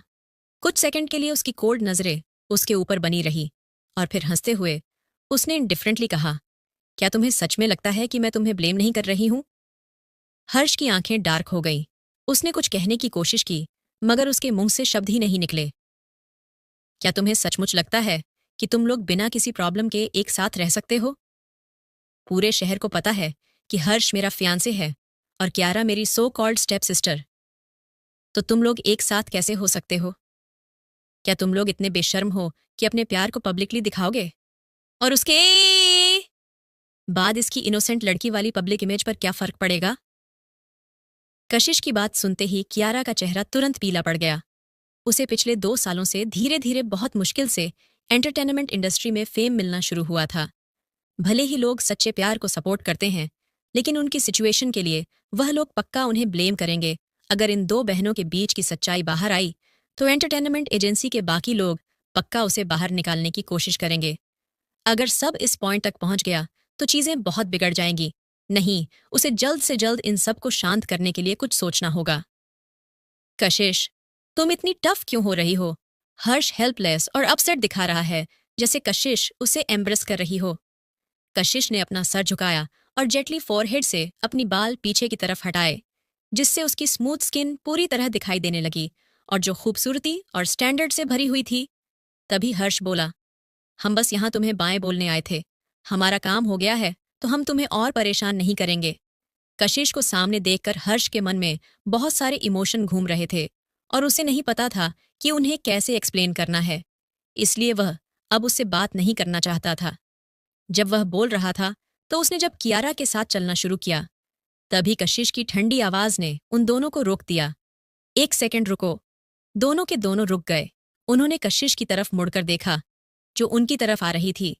उसके ओवरसीज हॉस्पिटल गाउन में भी एक अलग एलेगेंस और स्ट्रेंथ के साथ बढ़ रही थी, जिससे हर्ष हैरान हो गया। कशिश उनके सामने खड़ी हुई और अपना सर टिल्ट करके डेविल स्माइल के साथ बोली, चलो पहले जो हुआ उसे साइड में रखते हैं। इतना कहकर वह रुकी और फिर कियारा की तरफ उसने देखा, जिसका दिल ऑलरेडी तेजी से धड़क रहा था। जो इल्जाम तुमने मेरे ऊपर लगाए हैं, मैं उन्हें तब हटाऊंगी जब मैं रेडी होगी, लेकिन इसका मतलब ये नहीं है कि जब मैं रेडी नहीं हूं तब तुम मुझे कुछ भी बोलकर निकाल जाओगी, कशिश ने कहा और अपना सर नीचे करके गिलास से एक और सिप पानी का लिया और उसका सारा मूड खराब हो गया था। उसने अपना सर उठाकर कियारा को ऊपर से नीचे तक देखा, जो थोड़ी सी उससे छोटी थी। कशिश, कियारा ने बोलने की, मगर उसकी बातें गले में ही फंस गईं और वह अपनी जगह पर जम गई। वह बेवकूफ़ों की तरह खड़ी थी। तब अचानक उसे गर्म पानी अपने सर पर गिरता हुआ महसूस हुआ और उसका महंगा मेकअप गर्म पानी को बर्दाश्त नहीं कर पाया और तुरंत ही मेल्ट होने लगा और उसके टॉप पर कपड़ों पर भी लगने लगा। उसके केयरफुली स्टाइल बाल भी भीगने से बहुत ही फालतू दिखे रहे थे। एक पल के लिए रूम में गहरी शांति छाई रही और कुछ सेकंड के बाद कियारा तेज आवाज में चिल्लाई, आ। तब जाकर हर्ष शोक से बाहर आया और उसने कियारा को जल्दी से अपने करीब छुपा लिया और पूछा, क्या तुम ठीक हो? हर्ष, कियारा ने अपने लिप्स तेजी से बाइट कर लिया। उसे देखकर लग रहा था कि दुनिया की सबसे बड़ी नाइंसाफी उसी के साथ हुई है और वह रोने ही वाली है। वही उसकी हालत देखकर हर्ष के चेहरे पर एक जेंटलनेस और प्यार दिखाई दे रहा था और उसने उसे टाइटली गले लगा लिया। जब उसने देखा कि कियारा के चेहरे को कुछ नहीं हुआ है तो उसने एक राहत की सांस ली और गुस्से में घुरकर कशिश की तरफ देखा। उसके चेहरे के गुस्से से लग रहा था कि वह कशिश की जान लेना चाहता हो। कशिश, तुमने सच में आज लाइन क्रॉस कर दिया। हर्ष के चिल्लाने के जवाब में कशिश ने वह कांच का ग्लास वहीं जमीन पर पटक दिया जिससे वह चकनाचूर हो गया और वह अभी भी उसके सामने बिना किसी परेशानी की खड़ी थी। वह बिल्कुल शांत थी और उसकी कोल्ड नजर हर्ष को घूर रही थी। फिर वह अपनी कोल्ड आवाज में बोली, मैं कशिश सक्सेना, जब मैं कुछ करने का फैसला करती हूँ तो चाहे वह अच्छा हो या बुरा, मैं करके रहती हूँ, और वह भी सीधे, सबके मुंह पर, किसी के पीठ पीछे वार करना और धोखा देना मेरी फितरत नहीं है। ये सुनकर हर्ष ने कियारा की तरफ देखा जो अभी भी रो रही थी और उसके चेहरे पर हिचकिचाहट दिखाई देने लगी। हर्ष, क्या अब मेरा चेहरा खराब हो जाएगा? क्या मैं कभी एक्टिंग कर पाऊंगी? अगर नहीं तो मैं पता नहीं क्या करूंगी, कियारा बोली, जिसकी वजह से हर्ष की आंखों में सिंपैथी दिखाई देने लगी और उसने अपना कोट जेटली निकालकर उसे पहनाते हुए कहा, तुम्हारा चेहरा खराब नहीं होगा। तुम अभी भी एक्टिंग कर सकती हो और एक अच्छी एक्ट्रेस बन सकती हो जो तुम्हारा हमेशा से सपना था। यह सुनकर कोशिश कोल्डली हंसी और बेड पर बैठते हुए बोली, तुम दोनों के दोनों अपने प्यार भरी और इरिटेटिंग बातें कहीं और जाकर करो, निकालो यहां से। हर्ष ने काफी अनफेमिलियर नजरों से कशिश की तरफ देखा और रोती हुई कियारा को पढ़कर हॉस्पिटल के वार्ड से बाहर चला गया। कशिश उठी और उसने जाकर दरवाजा बंद कर दिया। दरवाजा पर खड़ी होकर कशिश ने अपना सर दरवाजे से लगा दिया और आंखें बंद कर लीं। उसे समझ नहीं आता था कि क्यों कुछ लोग इतने ज्यादा ऑब्जेक्टिव्स के साथ जीते हैं। उसका खाना खाने का कोई मूड नहीं था। वह जाकर बेड पर बैठ गई और अपना सर वहीं बेड से लगाकर खिड़की के बाहर आसमान को देखने लगी।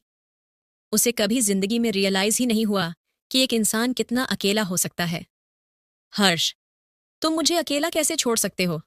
सब लोगों के जाने के बाद अकेला वह हमेशा उसके साथ रहता था। वह भी उसे छोड़कर जाने से एक बार नहीं हिचकिचाया। वह कितना क्रूएल है, जब उसे सबसे ज्यादा उसकी जरूरत है तो वह उसे छोड़कर जाना चाहता है। कशिश इन्हीं सब ख्यालों में खोई हुई थी। वह भी तो एक नॉर्मल इंसान है जिसके अंदर फीलिंग्स और इमोशन दोनों ही है। वह भी दर्द, खुशी, दुख, उदासी सब कुछ महसूस करती है। सब कुछ उसके ऊपर असर न करे, इसके लिए वह कोई रोबोट नहीं है। अचानक से खिड़की से आई ठंडी हवा की वजह से वह होश में आई और उसकी बॉडी हल्की सी कांपने लगी। ठीक उसी वक्त उसके बगल में रखा हुआ फोन बजाने लगा। उस रात उसका पहना हुआ हैंडबैग और फोन दोनों ही वार्ड में आ गए थे। वह जानती थी कि इस वक्त उसे सिर्फ इकलौती एक ही इंसान फोन कर सकती है, उसकी सबसे अच्छी और प्यारी दोस्त रितिका। अपनी कॉलर आईडी चेक करते हुए कशिश को पता चला कि उसका अंदाजा बिल्कुल सही था और उसने कॉल पिक करते हुए कहा, बोलो रितिका। सॉरी, कशिश में काम की वजह से बहुत बिजी हूं, इसलिए नहीं आ पाई आज, रितिका ने तुरंत माफी मांगते हुए कहा। मैं जानती हूं, तुम मेरी चिंता मत करो, मैं बिल्कुल ठीक हूं। पहले ठीक नहीं थी तो अभी ठीक हूं। कशिश ने ऐसी बात कही जो किसी को समझ नहीं आती थी, लेकिन वह रितिका की हालत समझती थी। रितिका एक कॉस्मेटिक कंपनी चला रही थी जो पहले दूसरों फैक्ट्रीज में अपने प्रोडक्ट बनवाते थे, लेकिन इसकी वजह से उन्हें अक्सर प्रॉब्लम होती रहती थी, जैसे कि प्रोडक्ट के फार्मूला, प्राइस, क्वालिटी, डिस्क्रिप्शन, बहुत सारे, और हर बार प्रॉब्लम्स बड़ी होती थीं, जिसकी वजह से गुस्से में आकर रितिका ने खुद की फैक्ट्री शुरू करने का फैसला किया था। और नई नई फैक्ट्री की वजह से वह इस वक्त बहुत बिजी थी, इसीलिए वह उसकी बात बहुत अच्छे से समझ सकती थी। वहीं दूसरी तरफ से थोड़ी देर की शांति के बाद रितिका बोली, मैंने सुना कि हर्ष, आगे कहानी में क्या होगा जानने के लिए सुनते रहिए और कमेंट और लाइक जरूर कीजिए।